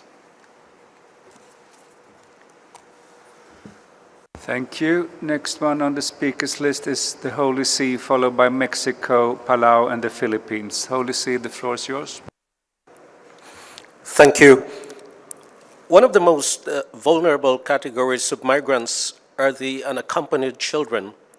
The Holy See would like to see the Global Compact underline universal best practices in the treatment of unaccompanied migrant children, in particular, like the following 3 ways. First, adopt alternative solutions to mandatory detention, which is never in the best interest of the child, no matter their migratory status. Second, provide foster care or guardianship for unaccompanied children or minors while they are separated from their family. Third, establish separate processing centers which respond specifically to the needs of unaccompanied migrant children. Thank you, Mr. Chair. Thank you to the Holy See for pointing to the challenges we see with unaccompanied minors in migratory situation. Next one on the speakers list is Mexico, followed by Palau and the Philippines. Mexico, please, the floor is yours. Gracias, señor presidente. La dimensión global es fundamental para alcanzar los objetivos del Pacto Global, así es que voy a referirme a algunos de los elementos que son, en opinión de mi país, relevantes. Primero, basado en el principio de responsabilidad compartida, que significa que todos los países, sean de origen, tránsito o destino, deben adoptar medidas para contribuir a que la migración sea regular, ordenada y segura. Segundo, las políticas migratorias. Es importante que los países, al adoptar sus políticas migratorias, tengan en cuenta los efectos en terceros, y esto es especialmente relevante en lo que se refiere, por ejemplo, a las políticas de eliminación de visas. El tercer punto se relaciona con los datos. Ya varios se han referido a la importancia de los datos desagregados. Quiero destacar la urgencia o la importancia de que estos datos reconozcan la contribución de los migrantes al desarrollo, que, como hemos visto en las sesiones de ayer, son muy relevantes también para cambiar estas visiones xenófobas de la migración. El cuarto punto es la cooperación internacional para atender las causas estructurales. Ya se han referido algunas delegaciones a este punto. El quinto es la importancia de contar con mecanismos que hagan efectivo y faciliten el retorno de las personas a sus países.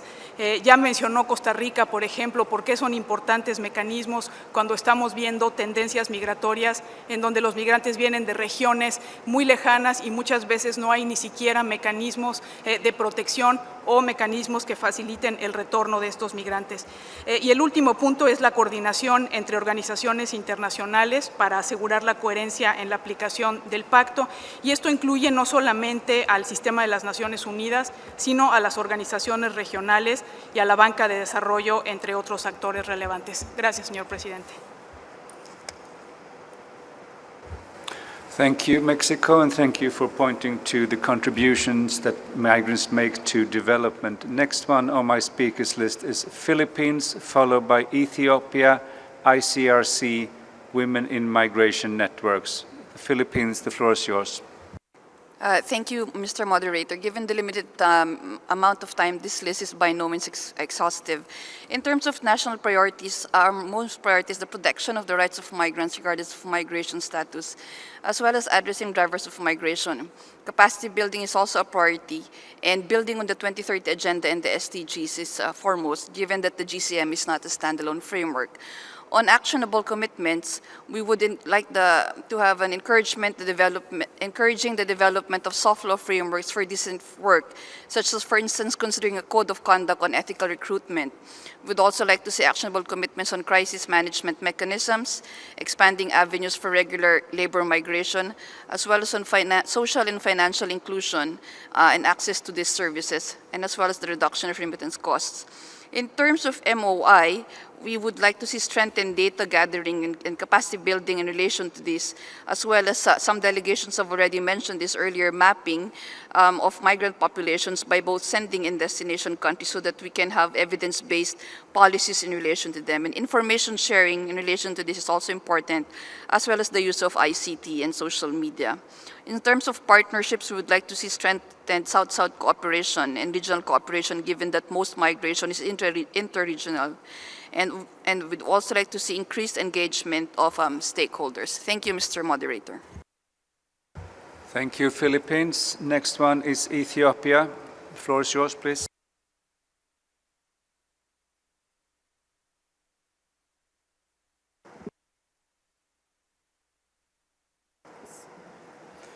Thank you, Mr. Moderator. We welcome and share most of the recommendations and actionable commitments by previous speakers, and we would like to include the following as well. The first one is, in terms of the actionable commitment, we would like to see the GCM include support to support states in capacity building through effective and functional partnership, proper diaspora mapping, institutional capacity building, and evidence policy making. And second, we believe that it should include to increase social remittances. The GCM should support states develop normative frameworks, particularly in harnessing knowledge diaspora networks. And third, it should support countries meet the Addis Ababa Action Agenda to promote financial inclusion and literacy, and to reduce transaction costs to less than 3% with no corridor with a higher 5% to address obstacles to flows of remittances, including banks. 4, promote circular migration to address the brain drain trend into brain circulation, those that skill benefit all regions, origin, transit, and destination. And the final one, it should recognize the immense contributions that migrants and diaspora communities make to development, enhance the capacity of states to exploit this potential in both countries of origin and destination. I thank you, Mr. Moderator. Thank you, Ethiopia, and thank you for putting our attention to capacity building and also the Addis Ababa Action Agenda. Next one on my speakers list is ICRC. Please, the floor is yours. Thank you, Mr. Moderator. I have 3 points that are hopefully actionable points for the GCM. All 3 are points related to protection needs of migrants. The number 1, we call on states to commit to working together to prevent and address cases of missing migrants and the needs of their families. Given that people travel across countries and regions and might go missing at any point in their journey, international cooperation is key to addressing the question of missing migrants. Second point, so number 2, relates to detention of migrants. Detention is not merely a tool to manage migration. It has lasting consequences on people's mental health and comes at a great cost for societies. In the case of children, the impact is even more profound. We urge states to commit to avoiding immigration detention and, when it comes to children, to commit to ending their detention for reasons related to their migratory status or that of their parents. If there are grounds for deprivation of liberty, alternatives to detention should always be considered first. And thirdly, states should pledge to avoid using force to manage migration, in particular to prevent migrants from reaching borders or from accessing international protection. Thank you very much. Thank you. Next one on the speakers list is Women in Migration Network, followed by Iraq, Egypt, Islamic Republic of Iran. Women in Migration Network, the floor is yours. Thank you very much. The Women in Migration Network is also a member of the Global Coalition on Migration. We've been very appreciative of governments that are naming the priority of gender-sensitive compact on migration throughout the day today, but there's a concern that women are often being lumped into a laundry list of vulnerable populations without addressing the distinct realities of women and girls in migration. Women are not inherently vulnerable. We would not want to see a box in the Global Compact that simply laundry list lumps so-called vulnerable populations as the only way that women's concerns are addressed. Migrant women are made vulnerable by certain migration policies, so specific recommendations on gender policy have to be throughout the compact.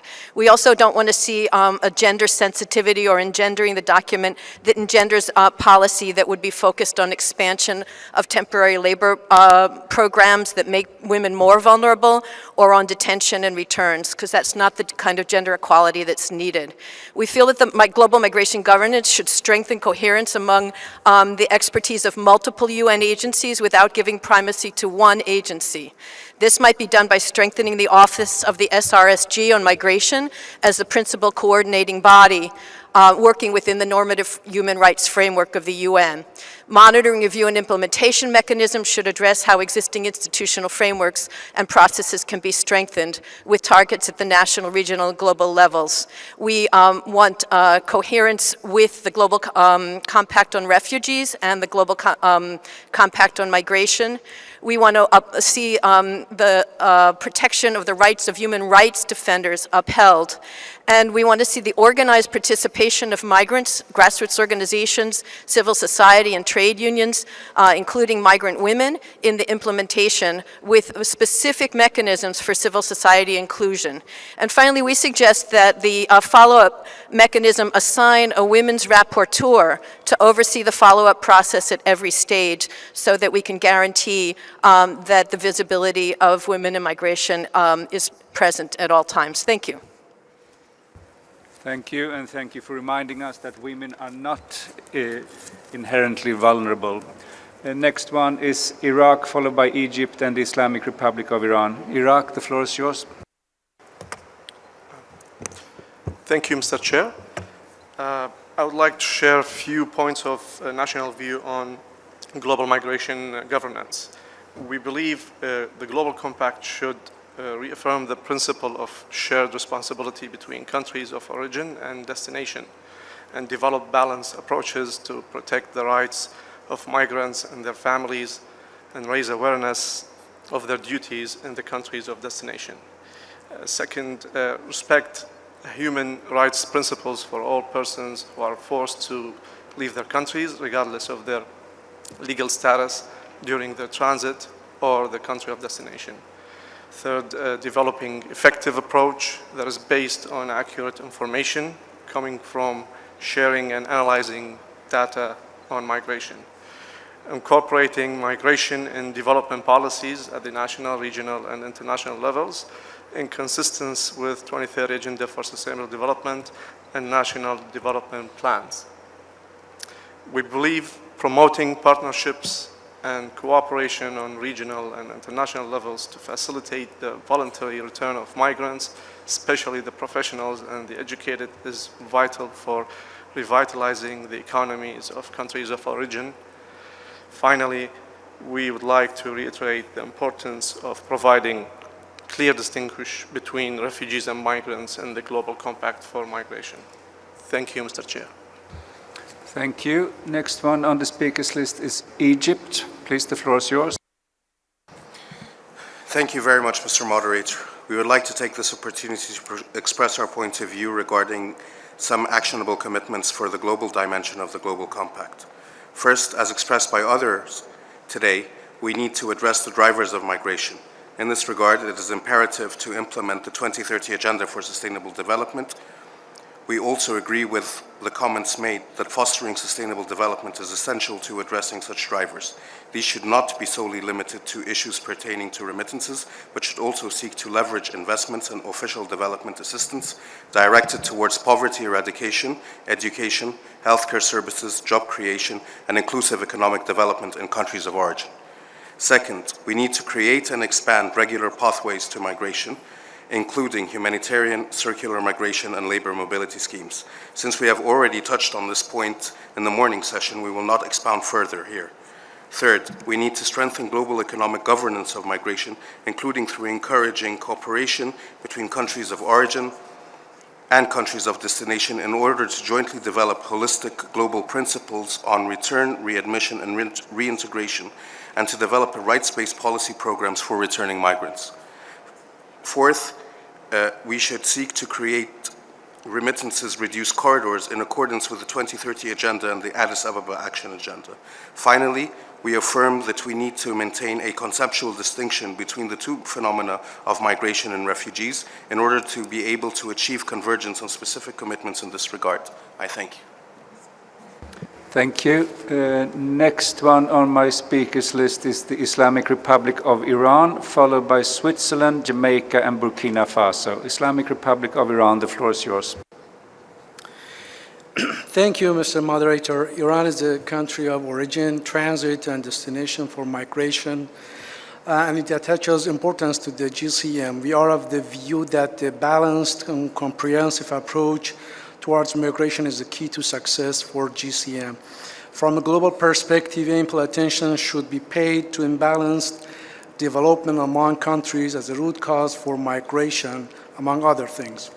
In this context, we share the opinion that the developed countries should honor their commitments to developing countries, including through transfer of technology, ODA also providing technical assistance upon their request. We also see human rights in tandem with development aspect where eradication of poverty and right to development composes its critical elements. We are also of the opinion that international cooperation and national sovereignty are complementary for a successful implementation of GCM. Taking into consideration the different nature of refugees and migration issues, we would like to re-emphasize on clear distinction between these two issues to be reflected in GCM. And finally, we share the view that the GCM should not be a legally binding document. I thank you. Thank you. I now have Switzerland on the speakers list. I can say that there is still some possibility if there are still delegations who want to take the floor. I have some 10 on the list right now, so there's still some possibility. Now, Switzerland, the floor is yours. Thank you very much, Mr. Moderator. I would like to start by joining many other governments, and in particular Liechtenstein, who highlighted the importance of the Global Compact on migration to strengthen the global governance on migration. I think this is indeed an important objective that we should keep in mind. A global governance that remains still fragmented despite an important decision taken last year to bring IOM closer and within the UN family. I think we still have some work to do. An important step was done, but the GCM has to address other issues as well. We will talk more tomorrow about the follow-up and review process, so I will limit today's comments to 3 possible actionable commitments, more generally speaking, and remaining at the global dimension of the Global Compact. An actionable commitment could foresee the possibility of creating a demand-driven capacity-building facility. I think capacity building remains an incredible important aspect of moving forward with the implementation of the Global Compact. and such a facility would allow to respond to the demands from governments and other actors. IOM is certainly very well placed to play a key role in such a facility. They do have the instruments, including the Migration Governance Framework and others, to help governments in strengthening their capacities. A second actionable commitment could be around the issue of knowledge and data. We have to strengthen, and this has been mentioned by many delegations, including UNDESA before, the issue around data, but also about knowledge base and creating bridges between such a knowledge and data hub and the implementation process of the Global Compact could certainly facilitate our common objectives. A third actionable commitment should be around the issue of multi-stakeholder alliances, something that has already been recognized in the New York Declaration. But in the context of the Global Compact for migration, I think we should move ahead in being more precise on what such multi-stakeholder alliances could look like in the implementation of the Global Compact, looking at the possibility to work closer with the private sector, with civil society and other actors. I would like to end by reacting to 2 points that were raised by several delegations today. The first one mentioned by, among others, the Special Rapporteur and ICRC on the issue of missing. I think this is indeed an important point that could be very well reflected in the Global Compact. Missing and death during the migration path is an important point and should be reflected in the Global Compact with an appropriate commitment to address this issue. And the second point, many delegations raised the important issue of reducing the cost of remittances. Switzerland remains fully committed to the target in the 2030 agenda, but we just like to add the issue of financial inclusion, which goes hand in hand with the reduction of the cost of remittances. Financial inclusion has been reflected in the Addis Ababa Action Agenda. I think this is something that goes hand in hand with the issue, with the points raised around remittances. Thank you very much. Thank you. Next on the speakers list is Jamaica, followed by Burkina Faso. Thank you, Chair. 2 related points on governance. The Compact should define a clear governance structure for monitoring and evaluation of the implementation of the Compact.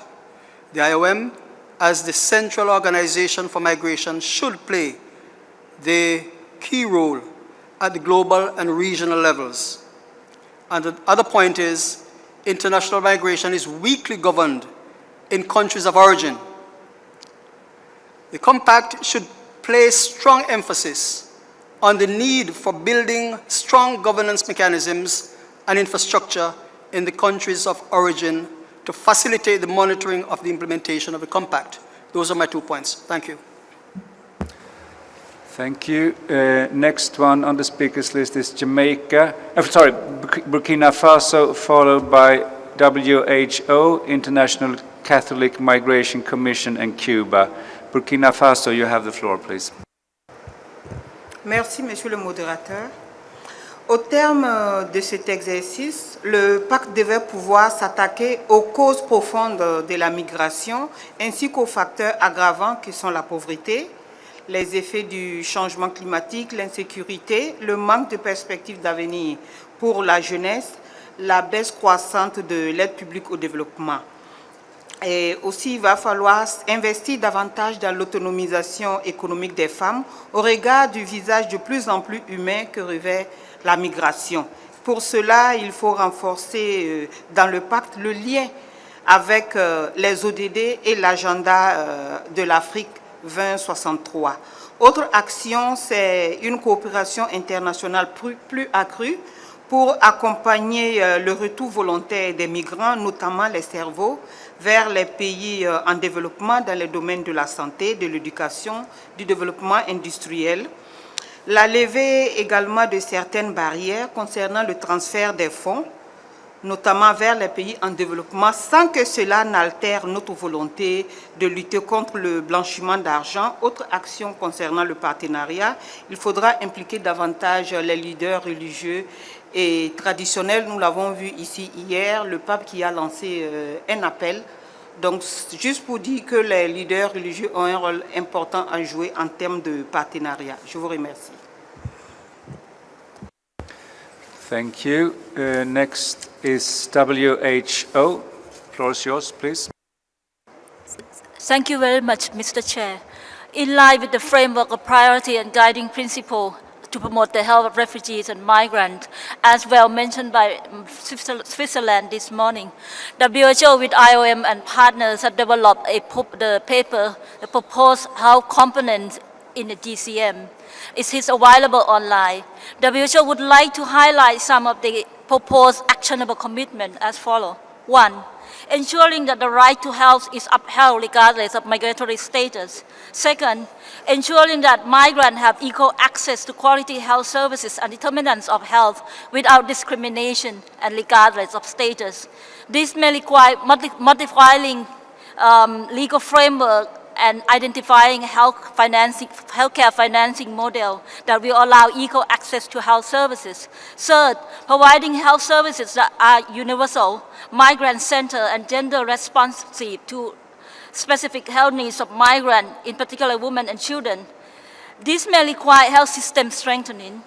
4th, strengthening health information system in order to access and analyze trends in migrant health, disaggregating health information by relevant categories while respecting national regulations and confidentiality and personal data protection. With this, we also need to ensure clear firewall of healthcare providers and law enforcement. Thank you very much. Thank you very much. Next one is International Catholic Migration Commission, followed by Cuba, Austria, and Turkey. International Catholic Migration Commission, you have the floor. Thank you, moderator. I'm representing civil society. We're connected and we speak with a collective voice. To talk a little bit about priorities. Civil society, as our governments, we are not monolithic and we have different opinions and stakes. But there are so many issues on which we come together. And I'm going to name a selection of 4. The normative framework exists. The compact should in no way go back on them, but look at how to ratify and implement them. At least, and as a minimum, the compact should end child immigration detention and end the criminalization of migrants. We welcome states to look at the documents developed by the initiative on child rights in both global compacts, and in particular the roadmap that was already mentioned before. The Global Compact should expand safe and regular pathways, especially for those migrants who are vulnerable, and it should include clear commitments on regularization. Return should always be voluntary and conducted in ways that respect rights, safety, and dignity of all migrants. To talk about commitments, this weekend, ICMC convened a meeting where over 70 civil society organizations came together to talk about joint advocacy strategies. And we used the Now and How 10 Acts document, which is now signed over 200 networks. You can find copies in front of the room, but the 10 Acts document brings forward a civil society vision, but not the only vision, but one that brings together our advocacy work at the GFMD Civil Society Days last year and our work ahead of the high-level summit. But it also includes important language that we can see in the New York Declaration and Agenda 2030. So it looks at issues and commitments you have already agreed upon. So in our 2 days, we invited governments, and we were really happy to welcome over 44 of you all with us in the room to discuss the different issues in the 10 Acts document. And we really hope that this dialogue continues and further expands with all of you in the room. Implementation and partnerships. This compact will only work with a strong UN, with a clear follow-up and review process, and with enough resources to make it work. And then lastly, many of us work with migrants and refugees on the ground. And civil society challenges you all to look at how both compacts talk together in practice on the ground. Thank you very much. Thank you. Next on my speakers list is Cuba, followed by Austria, Turkey, Senegal, and Finland. Cuba, the floor is yours.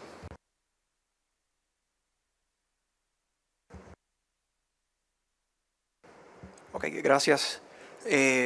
Estamos ante un pacto global y por tanto la dimensión global tiene un carácter jerárquico ante otras dimensiones, digamos, nacionales o regionales, aunque también tiene su importancia. Nosotros tenemos el reto de que tiene que llegar al final un documento que que tiene que ser creíble y que le tiene que servir a los migrantes de no importa qué lugar del mundo y a los gobiernos también, evidentemente que somos los responsables de llevar adelante las políticas migratorias.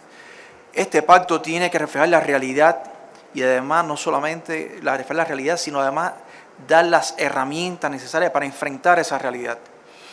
Y por último, si nosotros nos reflejamos claramente la necesidad de resolver las causas por las cuales estos fenómenos suceden, si esto no queda adecuadamente reflejado en el documento, creo que no habremos cumplido la tarea que tenemos por delante. Muchas gracias.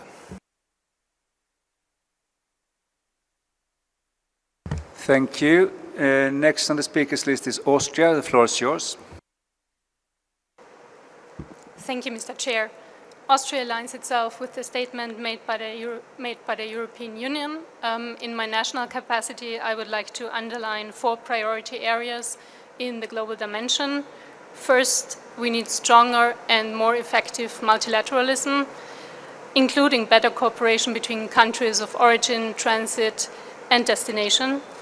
Secondly, and that has been mentioned by many delegations, we need to address the drivers of irregular migration.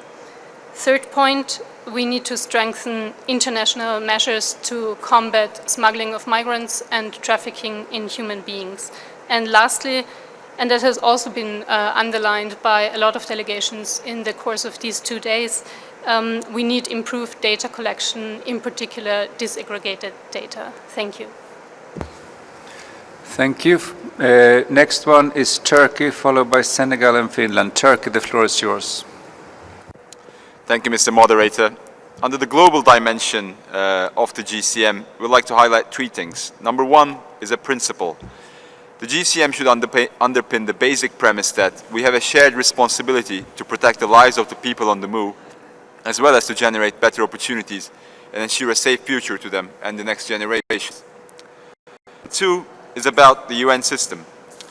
We feel the GCM provides the opportunity for strengthening international cooperation among all stakeholders, and enhancing the capabilities within the UN system would be a concrete step that GCM would be bringing forward.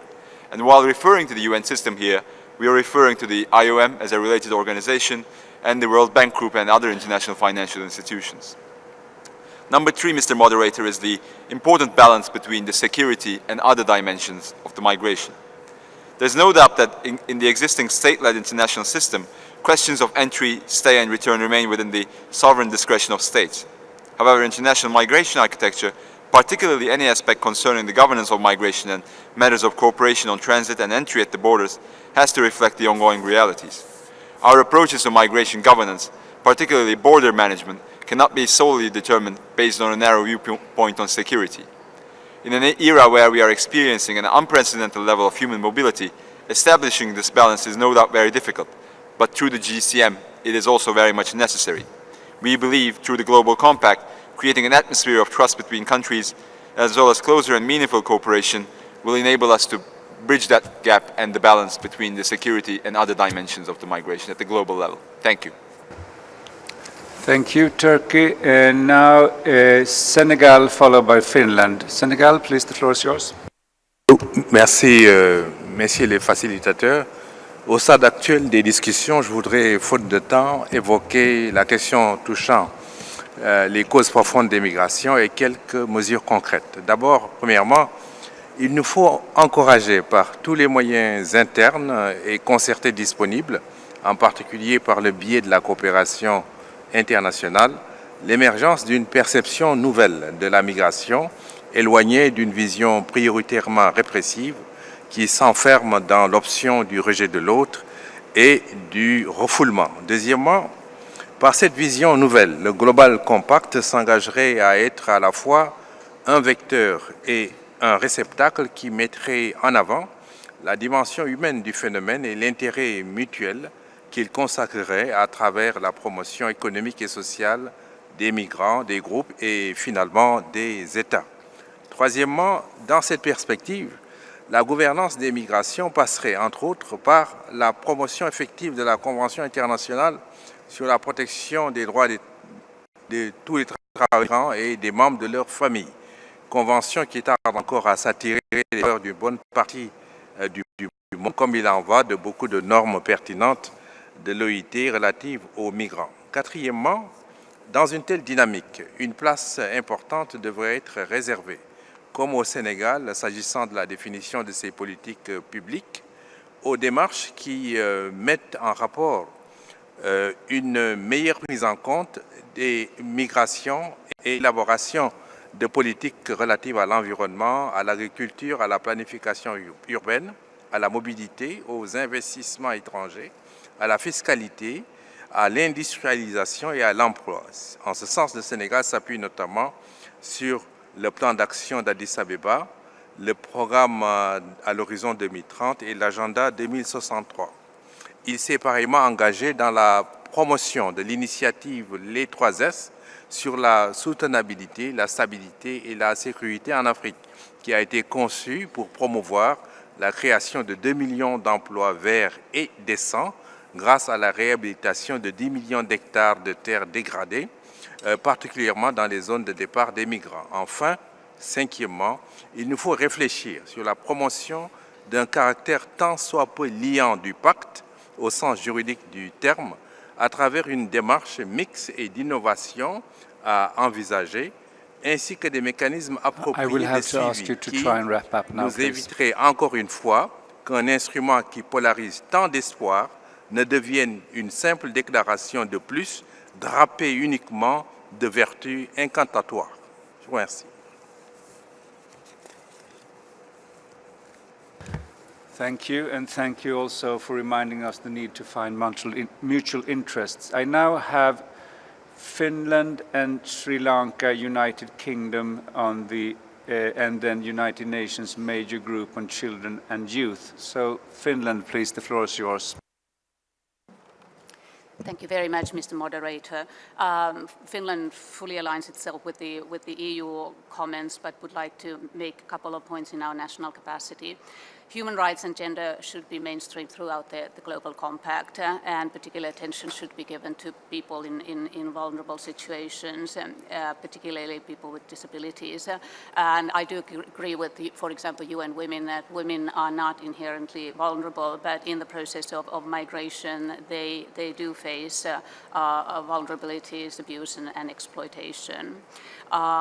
Decision to migrate is always a personal decision, but there are different reasons, versatile reasons behind that, and we should address also those reasons, particularly reasons for illegal migration, be they political, economic, environmental, social, or others. And this happens through cooperation and partnerships. And one of the things is that the implementation of Agenda 2030 really addresses many of the root causes behind irregular migration.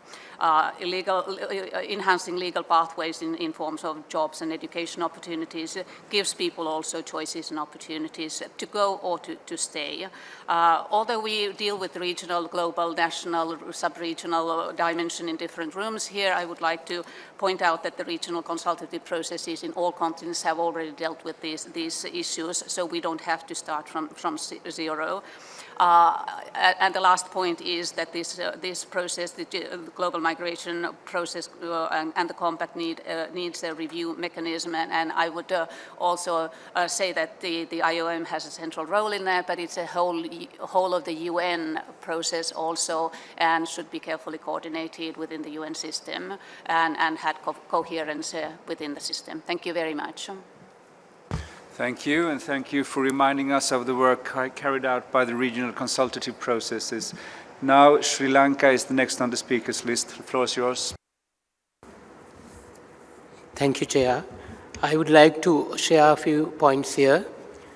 First, monitoring of universal health coverage and advocate at the diplomatic level about the importance of migrant workers' health as a fundamental universal human right.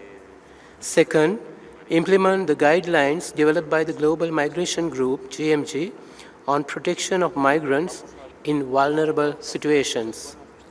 Third, encourage countries of destination to ratify the international conventions on the protection of the rights of all migrant workers and members of their families, that is ICRMW, and other relevant labor migration conventions. Fourth, support countries for full implementation of the Sustainable Development Goals in order to improve the living condition of people and reduce poverty, climate change, conflict, and disaster-driven migration. Finally, promote international responsibility in sharing information related to labor mobility. Thank you.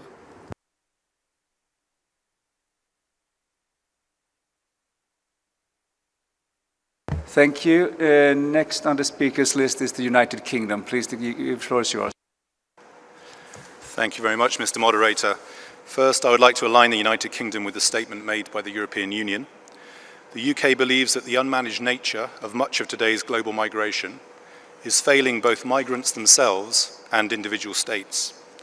The current approach is undermining public confidence in the ability of states to look after and manage their borders. The GCM presents us with an opportunity to tackle these problems and demonstrate that we are taking the current challenges seriously. We believe that if we are to meet the goal of orderly, safe and responsible migration, all states must address root causes, as others have mentioned. States should also commit to full implementation of the existing legal frameworks that protect fundamental human rights for their own citizens and for migrants. We should avoid adopting new frameworks or governance structures that will add further bureaucracy to an already complex process. On follow-up mechanisms, we agree with Australia that the focus should be on voluntary commitments and assisting states to achieve them, rather than monitoring and reviewing. Two issues have been raised in the hall that I'd like to speak to: legal pathways and regularization. Legal pathways can be effective tools for states to address skills gaps and labor market shortages, offering clear economic benefits to countries and migrants. So they can form part of a response to irregular migration, but they are not the whole solution, as there will never be sufficient legal pathways to meet demand. It is important that GCM recognizes this, and that legal pathways can only work well if functioning and effective returns agreements are in place. On regularization of irregular migrants, the UK believes that while states retain the sovereign right to determine the legal pathways into their countries, it is the responsibility of the migrant to ensure that they comply with the immigration laws of the host country. Furthermore, we are concerned that blanket regularization could be a pull factor and may encourage people to take dangerous journeys and all that entails. Finally, we are currently living through a technological revolution, and we need to think about how to harness it to support safe, regular migration. Data is one area. There may be others. It could also be used, for example, for better registration of citizens and in building biometric databases to ensure identity and nationality can be determined internationally. Thank you. Thank you.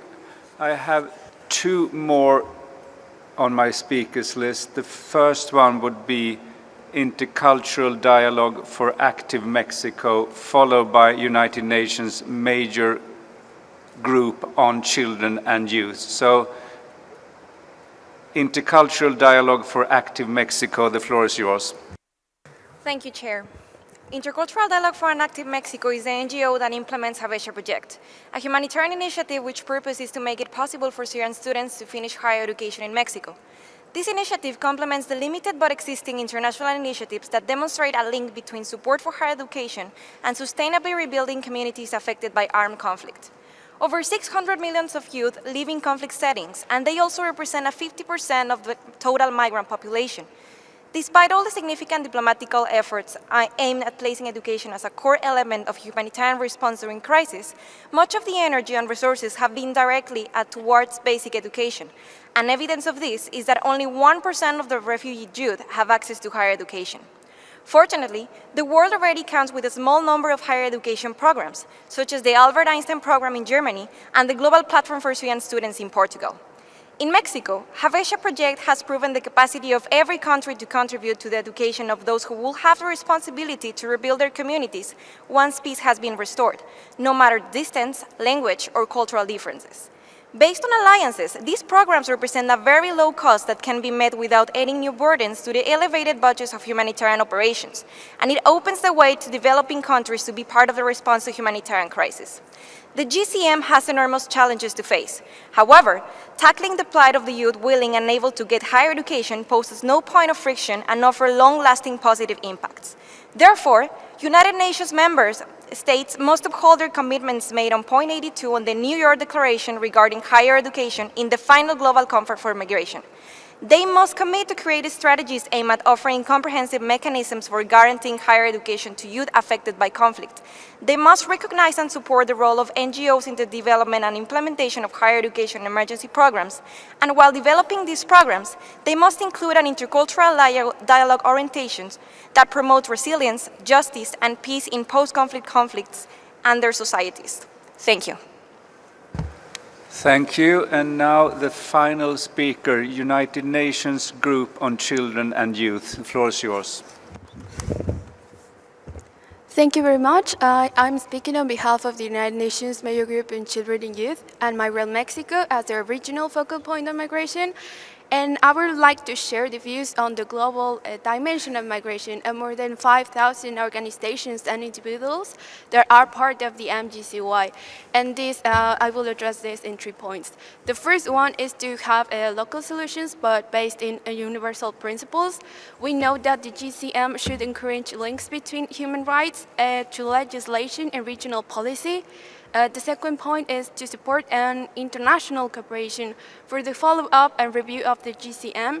We think that the GCM should promote the development of an accountability framework with well-established metrics to measure the implementation of the GMC itself.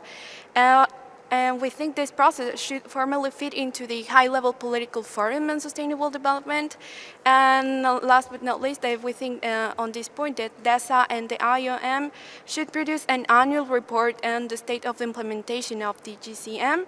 Last, the final point, we think that it's necessary to create a robust knowledge base about migration to enhance the science policy interface because data is imperative in designing migratory policies. Thank you very much. Thank you very much. I have no further requests for the floor. I would like to thank you all for a very active participation and very concrete proposals. I have noted a few things that I wanted to say before ending this. I mean, there's been requests to enhance international cooperation and governance on migration. There's the centralism of the whole of UN approach where the IOM has been highlighted as a central player. There has also been repeated remarks on respecting national sovereignty, including emphasis with a few exceptions on the non-legally binding nature of the GCM. It's also been stated the need to base GCM on human rights and gender equality and also the improvement of data. Of course, it's not my role to do the reporting on this. That is the role of my colleague here. Before concluding, I will remind participants that the reporting segment will take place tomorrow morning, immediately following brief opening remarks by the co-facilitators beginning at 10 a.m. in this hall. Action Group 6 is now concluded. I would like to thank the interpreters for their job. There's a small practical announcement also, so please. Thank you, Mr. Moderator. I have a short announcement concerning transportation. The buses to the various hotels will be leaving following the conclusion of this meeting, and the same schedule will be followed for tomorrow. Thank you.